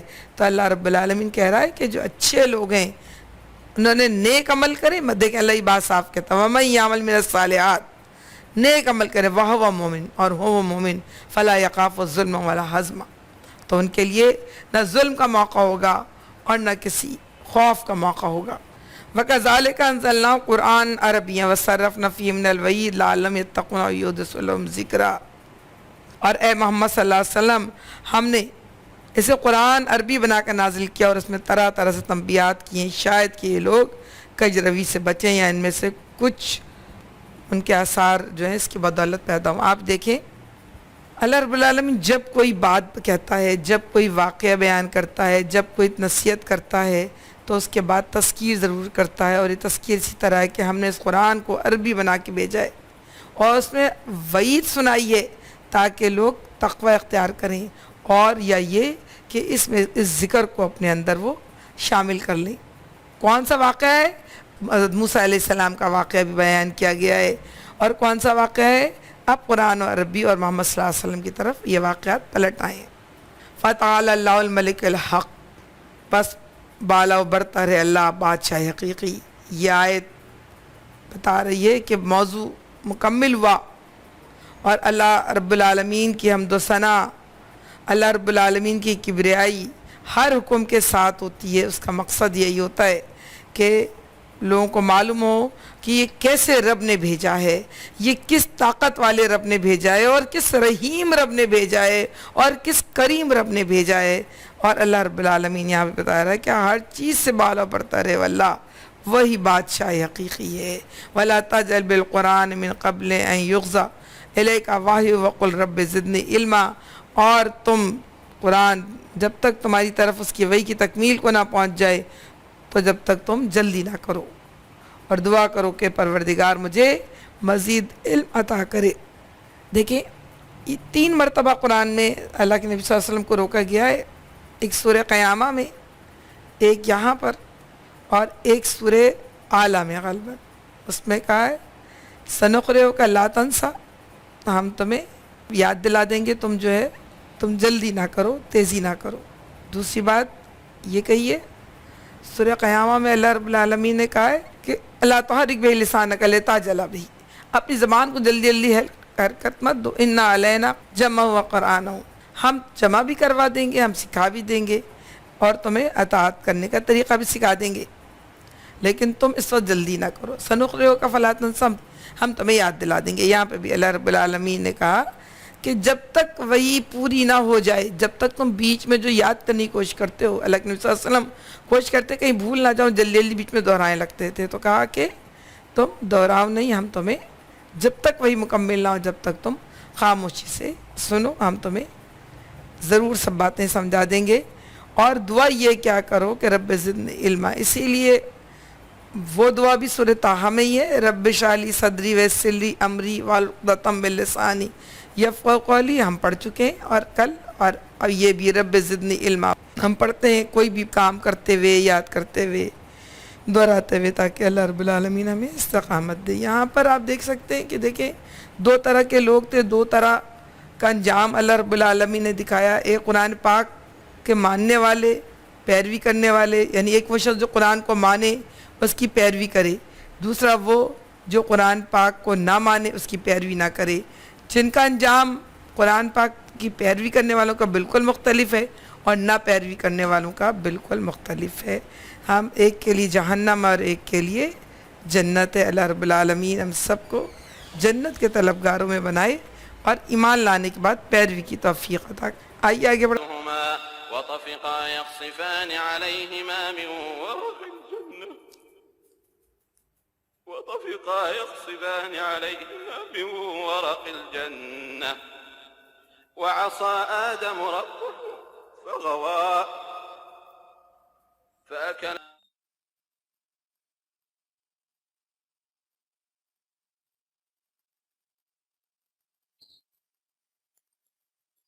یہاں سے اللہ رب العالمین نے ایک نیا قصہ شروع کیا ہے، یعنی موسیٰ علیہ السلام کا واقعہ، اور اس کے بعد آخرت کا ذکر، اور اس کے بعد اللہ رب العالمین نے حضرت آدم علیہ السلام کے بارے میں بتایا ہے۔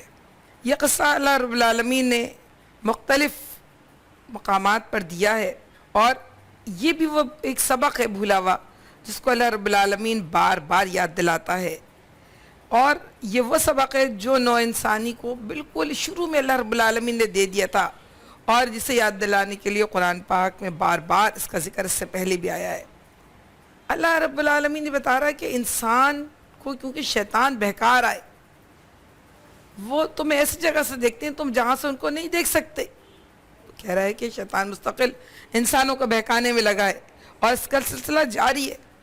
تو اللہ رب العالمین بھی بار بار یاد دلاتا ہے کہ تم دیکھو، موسیٰ علیہ السلام کا بھی دیکھیں، انہوں نے کیا کیا تھا، فرعون اور ان کی قوم نے ان پر ظلم کیا، ان بنی اسرائیل کے خاطر فرعون اور اس کی قوم ڈبو دی گئی، بنی اسرائیل بچا لیے گئے، مگر انہوں نے نافرمانی کی، وہ بھول گئے اللہ کے احسان کو، نافرمانی کرنے لگے۔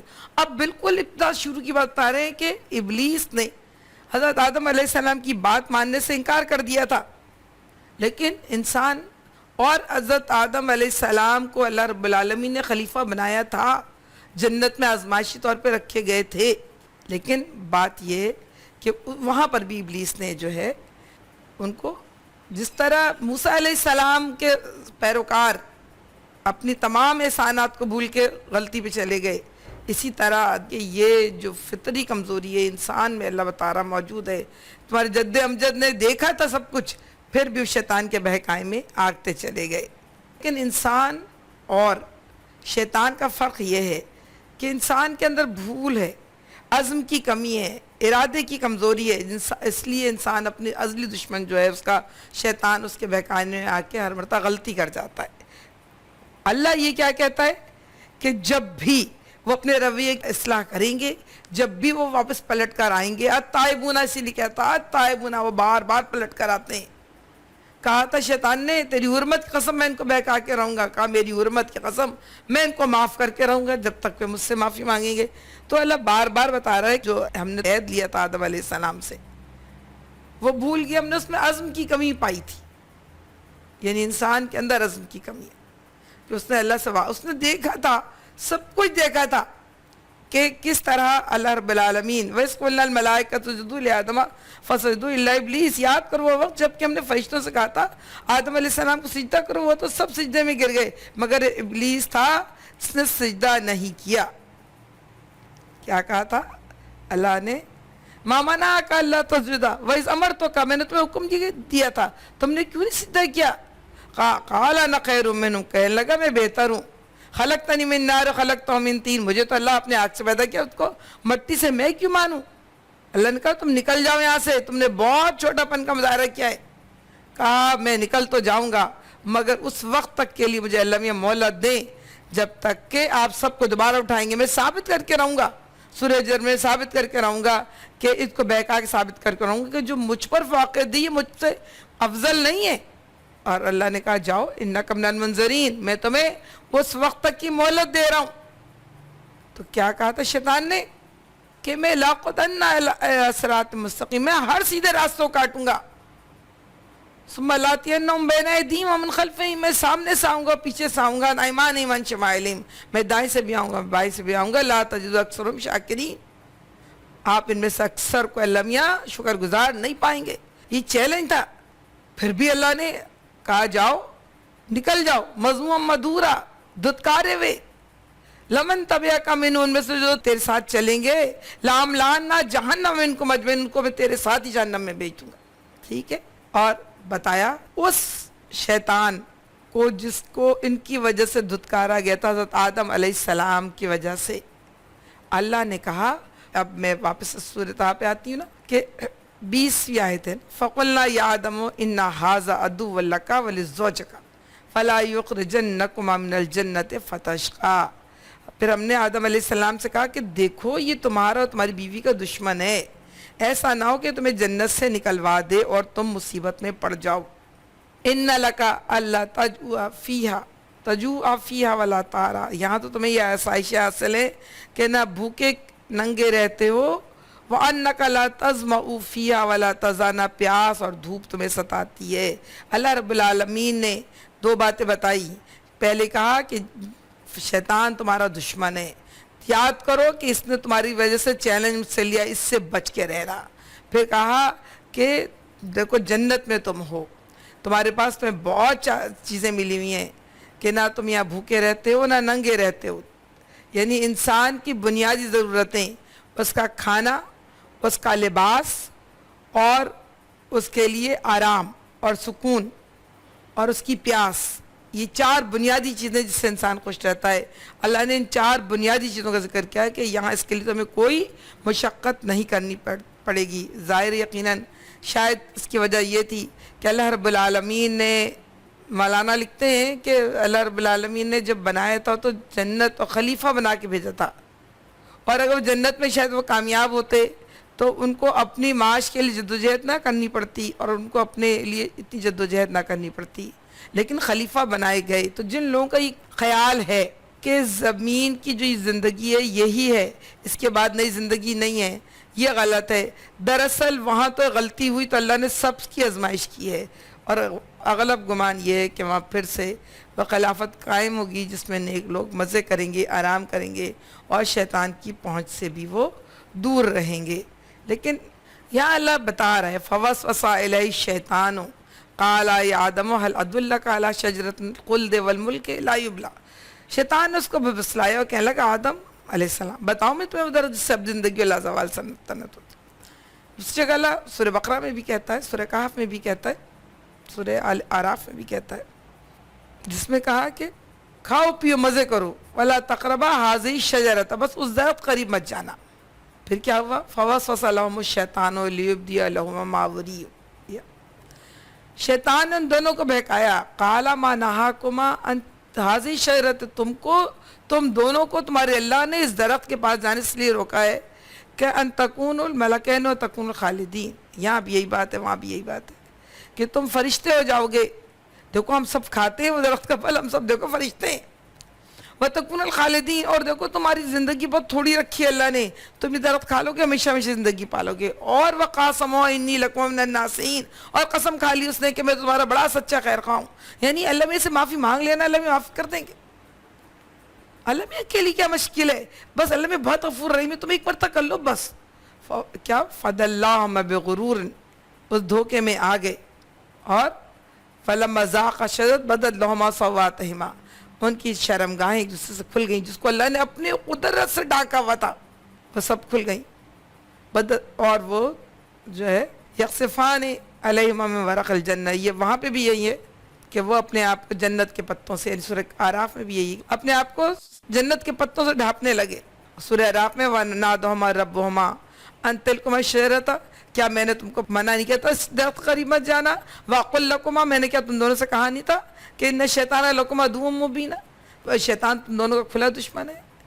اب وہاں پر پھر انسان اور شیطان کا فرق پتہ چلتا ہے کہ وہاں پہ کہا انہوں نے ربنا ظلمنا، قال ربنا ظلمنا انفسنا وان لم تغفر لنا وترحمنا لنکونن من الخاسرین. اے رب ہم نے اپنے اوپر ظلم کیا ہے، اگر آپ نے معاف نہ کیا تو ہم خسارہ پانے والے میں ہو جائیں گے. انسان اور شیطان کا یہی فرق ہے، اور انسان اور فرشتے کا بھی یہی فرق ہے. فرشتہ غلطی کرتا نہیں، اس کے پاس اختیار نہیں اللہ نے دیا. انسان غلطی کرتا ہے کیونکہ اللہ نے اس کو اختیار دیا. ابلیس نے غلطی کی، اس کے پاس بھی اختیار تھا. ابلیس کو ڈانٹ پڑی تو اس نے ڈرمی اختیار کی، اور انسان کو جب ڈانٹ پڑی تو اس نے واپس اللہ سے رجوع کر لیا. یہی انسانیت ہے اور یہی انسان کا رویہ ہے.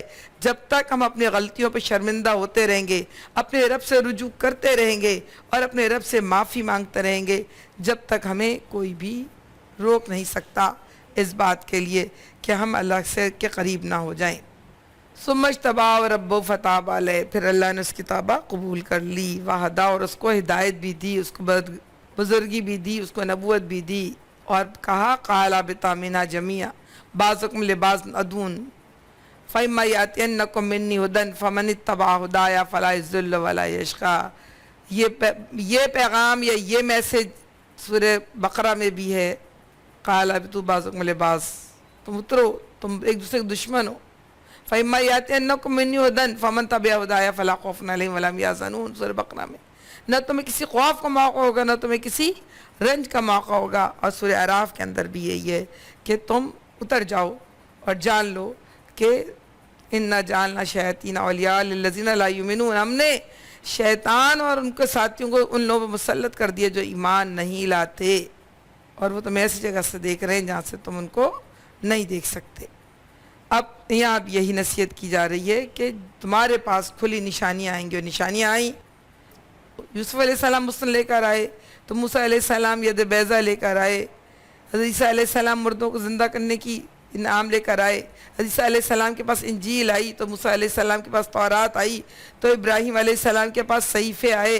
تو سچی بات یہ کہ پھر مستقل ہدایت کا نظام اللہ بناتا رہا، اور یہاں تک کہ محمد صلی اللہ علیہ وسلم آئے جن کے پاس یہ قرآن پاک آیا، اور یہ رہتی دنیا تک کے لیے رہے گا۔ وَمَنْ أَعْرَضَ عَنْ ذِكْرِي فَإِنَّ لَهُ مَعِيشَةً ضَنْكًا وَنَحْشُرُهُ يَوْمَ الْقِيَامَةِ أَعْمَىٰ، اور جو میرے ذکر درس سے نصیحت موڑے گا، دنیا کی زندگی بھی اس کے لیے تنگ ہوگی، اور قیامت کے روز ہم اسے اندر اٹھائیں گے۔ دنیا کی زندگی تنگ ہونے کا مطلب یہ ہے کہ وہ چاہے اس کو چین نصیب نہیں ہوگا، چاہے وہ کروڑ پتی ہو، ارب پتی ہو، ہفتے اقلیم کا خزانہ اس کے ہاتھ میں ہو، لیکن چین اس کو نہیں ملے گا، کیونکہ اللہ رب العالمین نے کہا ہے کہ ہم تم کو تنگی کی زندگی بسر کرائیں گے۔ یہی وجہ ہے کہ آج ہم افراد کو بھی دیکھ سکتے ہیں، اپنے آپ کو بھی دیکھ سکتے ہیں کہ جو لوگ ہم میں سے منمانی کی زندگی گزار رہے ہیں، چاہے وہ خزانے بھر لیے ہوں انہوں نے، چاہے وہ سونے کے برتنوں میں کھاتے اور پیتے ہوں، چاہے وہ اپنے بچوں کو سونے کے جوتے اور سینڈلیں تحفے میں دے دیں، چاہے وہ اپنے کچھ شیوخ میں نے سنا ہے کہ سونے کی ٹائلز لگا لیتے ہوں اپنے واش روموں میں، چاہے جو دل چاہے کر لیں، لیکن سکون اللہ نے نہیں دیا ان کو، چین ان کی زندگی میں نہیں ہے، اور قیامت کے روز اندھا اٹھائیں گے، اور وہ یہ کہے گا کہ قال رب لما حشرتنی اعمیٰ وقد کنت بصیرا، میں دنیا میں تو آنکھوں والا تھا، اب کیسے اندھا ہو گیا۔ پہلے آگے بڑھنے سے پہلے یہ بات کہہ دوں کہ اندھا ہونے سے مطلب یہ ہے کہ اس کو اپنے عذاب تو دکھیں گے، اپنی سزائیں تو دیکھیں گی، اپنی ہولناکیاں تو دیکھیں گی، لیکن جتنی اچھی چیزیں ہیں وہاں پر ان میں سے کوئی چیز وہ نہیں اٹھا سکے گا، نہیں پا سکے گا، اور نہیں اس کے قریب جا سکے گا۔ پھر پوچھے گا اے پروردگار، دنیا میں تو میں آنکھوں والا تھا، اب یہاں مجھے اندھا کیوں اٹھایا؟ قال کذالک آتتک آیاتنا فنسیتھا وکذالک اليوم تنسی، اللہ تعالیٰ فرمائے گا ہاں اسی طرح ہماری آیات کو جب تیرے پاس آئی تھی تو نے بلا دیا تھا، اس طرح آج تو بلایا جا رہا ہے۔ انا نسیناکم، آج ہم تمہیں بلائے دے رہے ہیں، جس طرح بما نسیتم لقاء یومکم ھذا، تم نے ہمارا اس یاد کو بلایا تھا، آج ہم تمہیں بلائے دے رہے ہیں۔ وعذاب الخلد، ذوقوا عذاب الخلد، اور عذاب خلد کا، ہمیشہ رہنے والے عذاب کا مزہ چکھو۔ تو اللہ رب العالمین بتائے گا کہ آج ہم تمہارے لیے سب کچھ ختم کیے دے رہے ہیں۔ وَكَذَلِكَ نَجْزِي مَنْ أَسْرَفَ وَلَمْ يُؤْمِنْ بِآيَاتِ رَبِّهِ وَالْعَذَابُ الْآخِرَةُ أَشَدُّ وَأَبْقَىٰ، اس طرح ہم حد سے گزرنے والے اور اپنے رب کی آیات نہ ماننے والے کو دنیا میں بدلہ دیتے ہیں، اور آخرت کا عذاب زیادہ سخت اور دیر پا ہے۔ سچی بات یہ ہے کہ اللہ رب العالمین بتا رہا ہے جو ہماری خام خیالی ہے کہ جو اللہ کو نہیں مانے گا دنیا میں بہت اچھا رہے گا، چاہے پیسہ مال دولت ہو، وہ اللہ کہہ رہا ہے جب جس کو ہم سکون نہیں دیں گے، جس کو ہم خوشی نہیں دیں گے، جس کو ہم اطمینان نہیں دیں گے، اس کو دنیا کی کوئی طاقت نہیں لے سکتی۔ پھر کیا ان لوگوں کو تاریخ کے سبق سے کوئی ہدایت نہ ملی کہ ان سے پہلے کتنی قوموں کو ہم ہلاک کر چکے ہیں؟ تاریخ کا سبق موسیٰ علیہ السلام کا بھی ہے، تاریخ کا سبق یوسف علیہ السلام کا بھی ہے، اور برادران یوسف کا بھی ہے، اور تاریخ کا سبق قوم سمود، قوم عاد، آدم علیہ السلام، اور اس کے بعد شیطان اور ابلیس کا قصہ بھی ہے، جن کی برباد شدہ بستیوں میں آج ہی چلتے پھرتے ہیں۔ در حقیقت اس میں بہت سی نشانیاں ان لوگوں کے لیے جو عقل سلیم رکھنے والے ہیں۔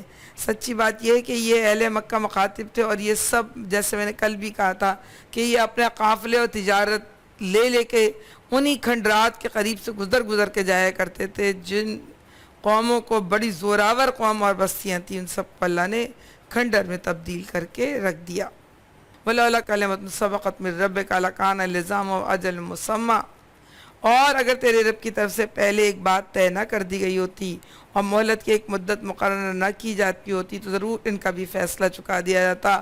وہ بڑھ کر سوال کر رہے تھے کب آئے گی عذاب، اللہ کو مخاطب کر کے کہتے تھے کہ مطلب اگر یہ آپ کے نزدیک حق پر ہیں تو فَامْطِرْنَا عَلَيْنَا حِجَارَةً، ہمارے پر پتھروں کی بارش کر دیجئے، اوِئْتَنَا بِعَذَابٍ أَلِيمٍ، اور ہم کو دردناک عذاب کر دے۔ یہ کہتے تھے لے آؤ تم اگر سچے ہو، اے نبی اگر تو سچا ہو تو تم، اور یہاں تک کہ فَأَخَذَتْهُمُ الرَّجْفَةُ فَإِذَا هُمْ فِي دَارِهِمْ جَاثِمِينَ، ان کو ایک زوردار کڑاکے نے پکڑا اور اپنے بستیوں میں اوندے پڑے رہ گئے۔ اللہ رب العالمین دعوت دے رہا ہے کہ تم لوگ جس راستے پر جا رہے ہو دراصل شیطان کا راستہ ہے۔ کس کو کہہ رہا ہے؟ اہل قریش کو کہہ رہا تھا۔ پھر اللہ کی طرف سے بات ہے کہ توبہ کر لو، پلٹ آؤ گے تو اپنا بھلا کرو گے، نہ مانو گے تو خود برا انجام دیکھو گے۔ تو اللہ رب العالمین ہمیں پلٹ آنے والا بنائے۔ ہم آگے بڑھتے ہیں۔ فاصبر صبر بھی سکھایا ہے، تسلی بھی دی ہیں اور کرنے کے کام بھی دیے۔ سب سے پہلی بات، بس اے محمد صلی اللہ علیہ وسلم جو باتیں یہ لوگ بناتے ہیں ان پر صبر کرو اور اپنے رب کی حمد و ثنا کے ساتھ اس کی تسبیح کرو۔ سورج نکلنے سے پہلے، غروب ہونے سے پہلے اور رات کے اوقات میں بھی تسبیح کرو اور دن کے کناروں بھی، شاید کہ تم راضی ہو جاؤ۔ اللہ میرے نے یہ بات کہی، پہلی بات صبر کرو۔ صبر کیسے ہوگا؟ کہ نماز پڑھو۔ اب جو نماز سے اللہ کے قرب، وَأَقِمِ الصَّلَاةَ لِذِكْرِی، اسی صورت کے شروع میں ہے کہ نماز قائم کرو میری یاد کے لیے، یعنی جب اللہ سے قریب ہو جاؤ گے تو تم اللہ کی خاطر صبر کرنا سیکھ جاؤ گے۔ اور یہ بھی کوئی امید نہیں دلائی جا رہی کہ کل ہی ان مجرم کو سزا مل جائے گی، بلکہ کہا جا رہا ہے کہ نہیں، تم اپنا کام کیے جاؤ، اور اس کام کے لیے تمہیں طاقت کہاں سے آئے گی، اسپرٹ کہاں سے آئے گی، حوصلہ کہاں سے آئے گا؟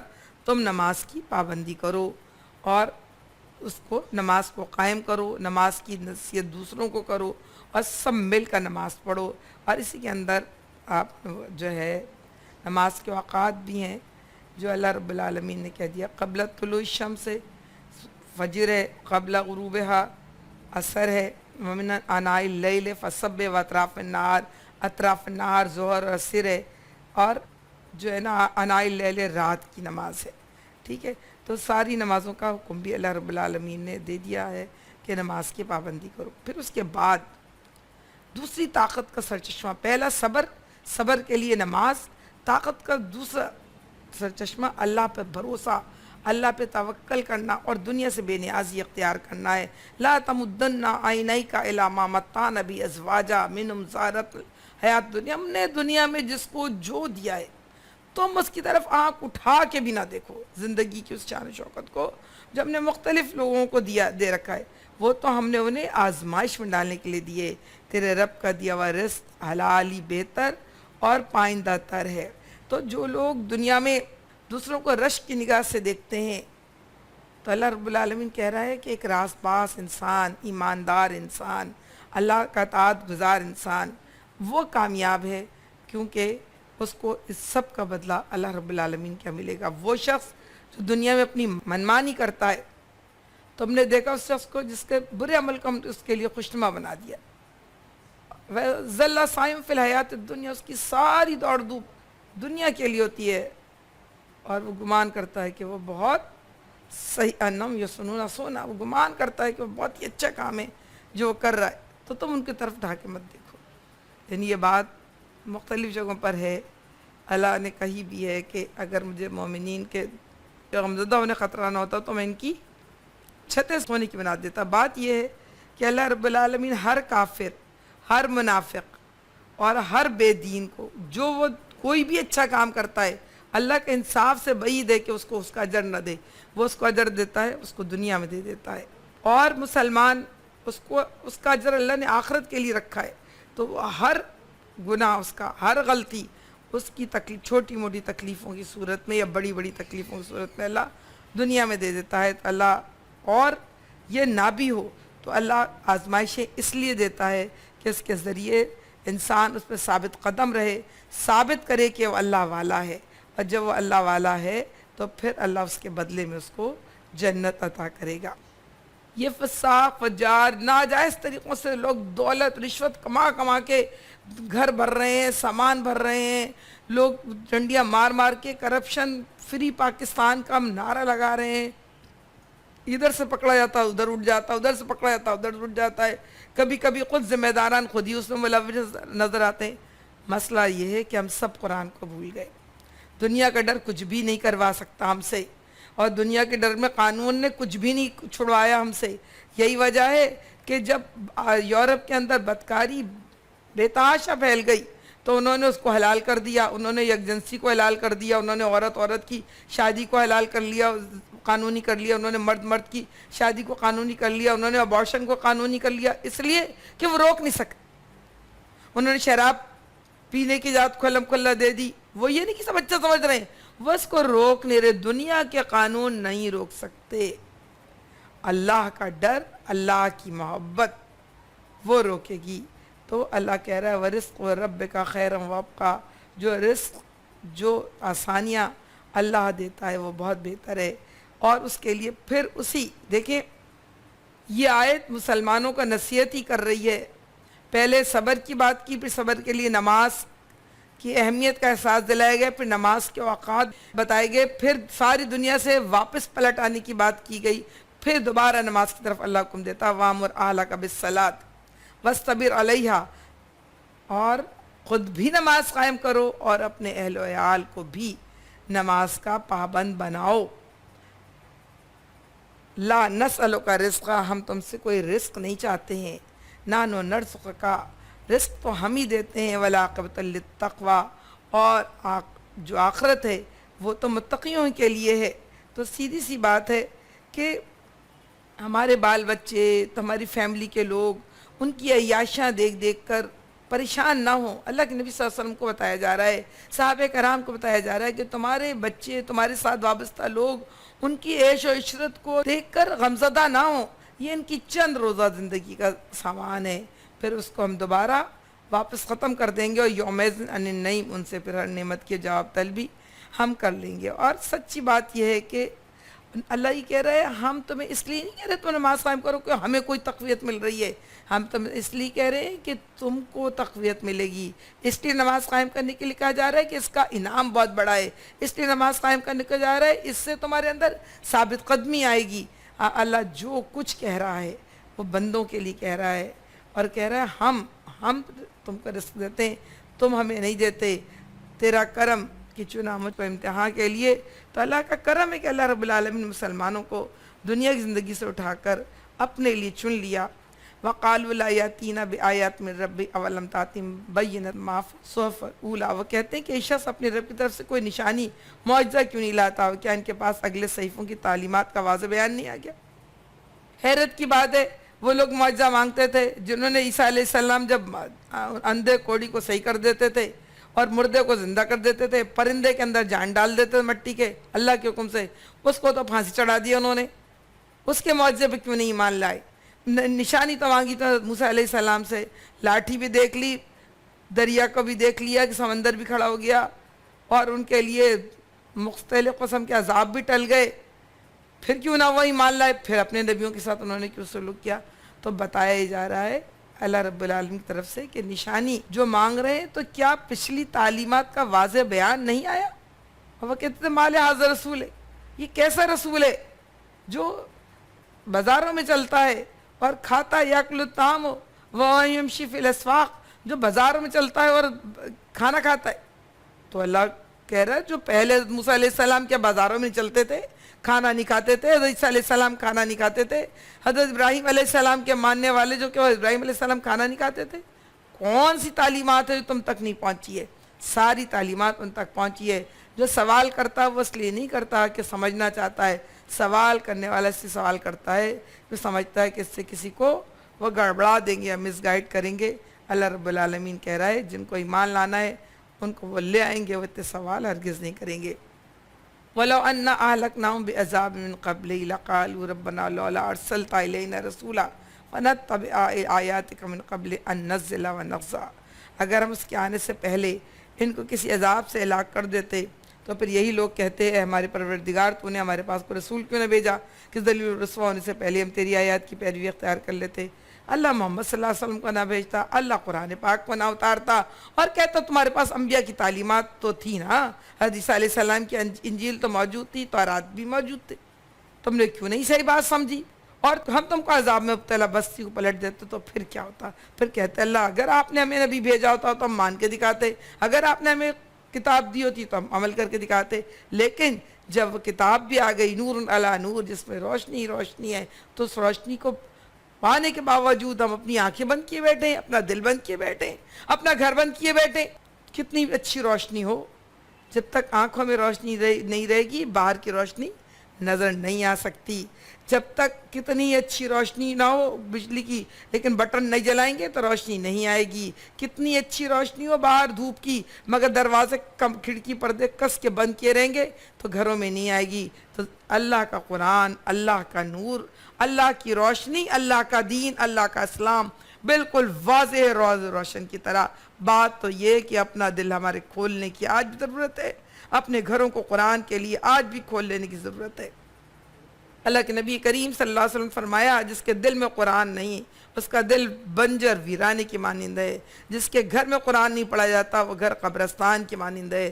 تم میں سے بہترین لوگ وہ ہیں جو اپنے پڑوسیوں کو قرآن سکھاتے ہیں، اور تم میں سے بہترین لوگ وہ ہیں جو اپنے پڑوسیوں سے قرآن سیکھتے ہیں، اور تم میں سے بدترین لوگ وہ ہیں جو اپنے پڑوسیوں کو قرآن نہیں سکھاتے، اور تم میں سے بدترین لوگ وہ ہیں جو اپنے پڑوسیوں سے قرآن نہیں سیکھتے. قرآن آتا ہے تو دوسروں کو سکھائیے، نہیں آتا تو کہیں سیکھیے جا کر، مگر اس روشنی سے بے نیاز نہ ہوں. اور اللہ کہہ رہا ہے ہمارا کرم ہے کہ ہم نے تمہیں قرآن دے دیا، روشنی دے دی، ورنہ تم ہی کہتے کہ کاش ہمارے پاس کتاب آئی ہوتی تو ہم عمل کرتے. قل کل متربص فتربصوا فستعلمون من اصحاب الصراط سوی ومن اہتدی. اے محمد صلی اللہ علیہ وسلم ان سے کہو ہر ایک انجام کار کے انتظار میں ہے، بس اب منتظر رہو، ان قریب تمہیں معلوم ہو جائے گا کہ کون سیدھی راہ پر چلنے والے ہیں اور کون ہدایت یافتہ ہیں. جس وقت اس شہر میں یعنی مکہ میں تحریک اٹھی ہے تو نہ صرف یہ شہر بلکہ مکے کے ارد گرد کے لوگ جہاں جہاں تعلیم پہنچ رہی ہے سب انتظار میں کہ اس تحریک کا انجام کیا ہوگا، یہ اونٹ کس کروٹ بیٹھے گا. کہو فانتظروا انی معکم من المنتظرین، ہم بھی انتظار کر رہے ہیں. اللہ رب العالمین اپنی دعوت پھیلا کے رہے گا، دنیا کی کوئی طاقت اس کو روک نہیں سکتی. یریدون لیطفئوا نور اللہ بافواہہم، وہ چاہتے ہیں کہ اللہ کے نور کو اپنے منہ کی پھوکوں سے بجھا دیں. وَيَأْبَى اللَّهُ لِيُتِمَّ نُورَهُ، اور اللہ اپنے نور کو پھیلا کر رہے گا. هُوَ الَّذِي أَرْسَلَ رَسُولَهُ بِالْهُدَىٰ وَدِينِ الْحَقِّ لِيُظْهِرَهُ عَلَى الدِّينِ كُلِّهِ وَلَوْ كَرِهَ الْمُشْرِكُونَ. اور ہم نے رسول کو دین حق دے کر بھیجا اس لیے کہ اس کو تمام ادیان پر غالب کر دیں، خواہ مشرکوں کو یہ کتنا ہی ناگوار گزرے. دین بھی اس لیے آیا ہے نافذ ہونے کے لیے. اہل ایمان کو تسلی دی گئی ہے کہ موسیٰ علیہ السلام بھی کے ساتھ بھی بڑا برا کرنے کی کوشش کی لیکن دنیا نے کچھ نہیں بگاڑا. اے محمد صلی اللہ علیہ وسلم تم اور تمہارے ساتھی بھی اطمینان رکھو کہ انشاءاللہ تم دنیا اور آخرت دونوں میں کامیابی حاصل کرو گے. اور یہ اٹھتے ہوئے تحریکیں تمہارے خلاف، ان کی سازشیں اور فتنہ تم کو مشکل میں نہ ڈالیں، تمہیں پریشان نہ کریں، یہ تمہارے لیے کچھ نقصان دہ نہیں ہے. تندی باد مخالف سے نہ گھبرا اے عقاب، یہ تو چلتی ہے تجھے اونچا اڑانے کے لیے. اللہ ہم سب کو اللہ کے راستے پہ استقامت کے ساتھ چلتے رہنے والا، چلتے رہنے والا، چلتے رہنے والا، اللہ کی دعوت کو پہنچانے والا، اللہ کی دعوت پہنچانے کے لیے تن من دھن لگا دینے والا، اپنے مال، اپنی صلاحیت اور اپنے وقت کو لگا دینے والا بنائے. یہی اللہ کے ہاں قابل قبول بھی ہے، یہی درجات کی بلندی بھی ہے، یہی اللہ کی رضا بھی ہے. واخر دعوانا الحمدللہ رب العالمین. سبحانک اللہم و بحمدک. السلام علیکم ورحمۃ اللہ.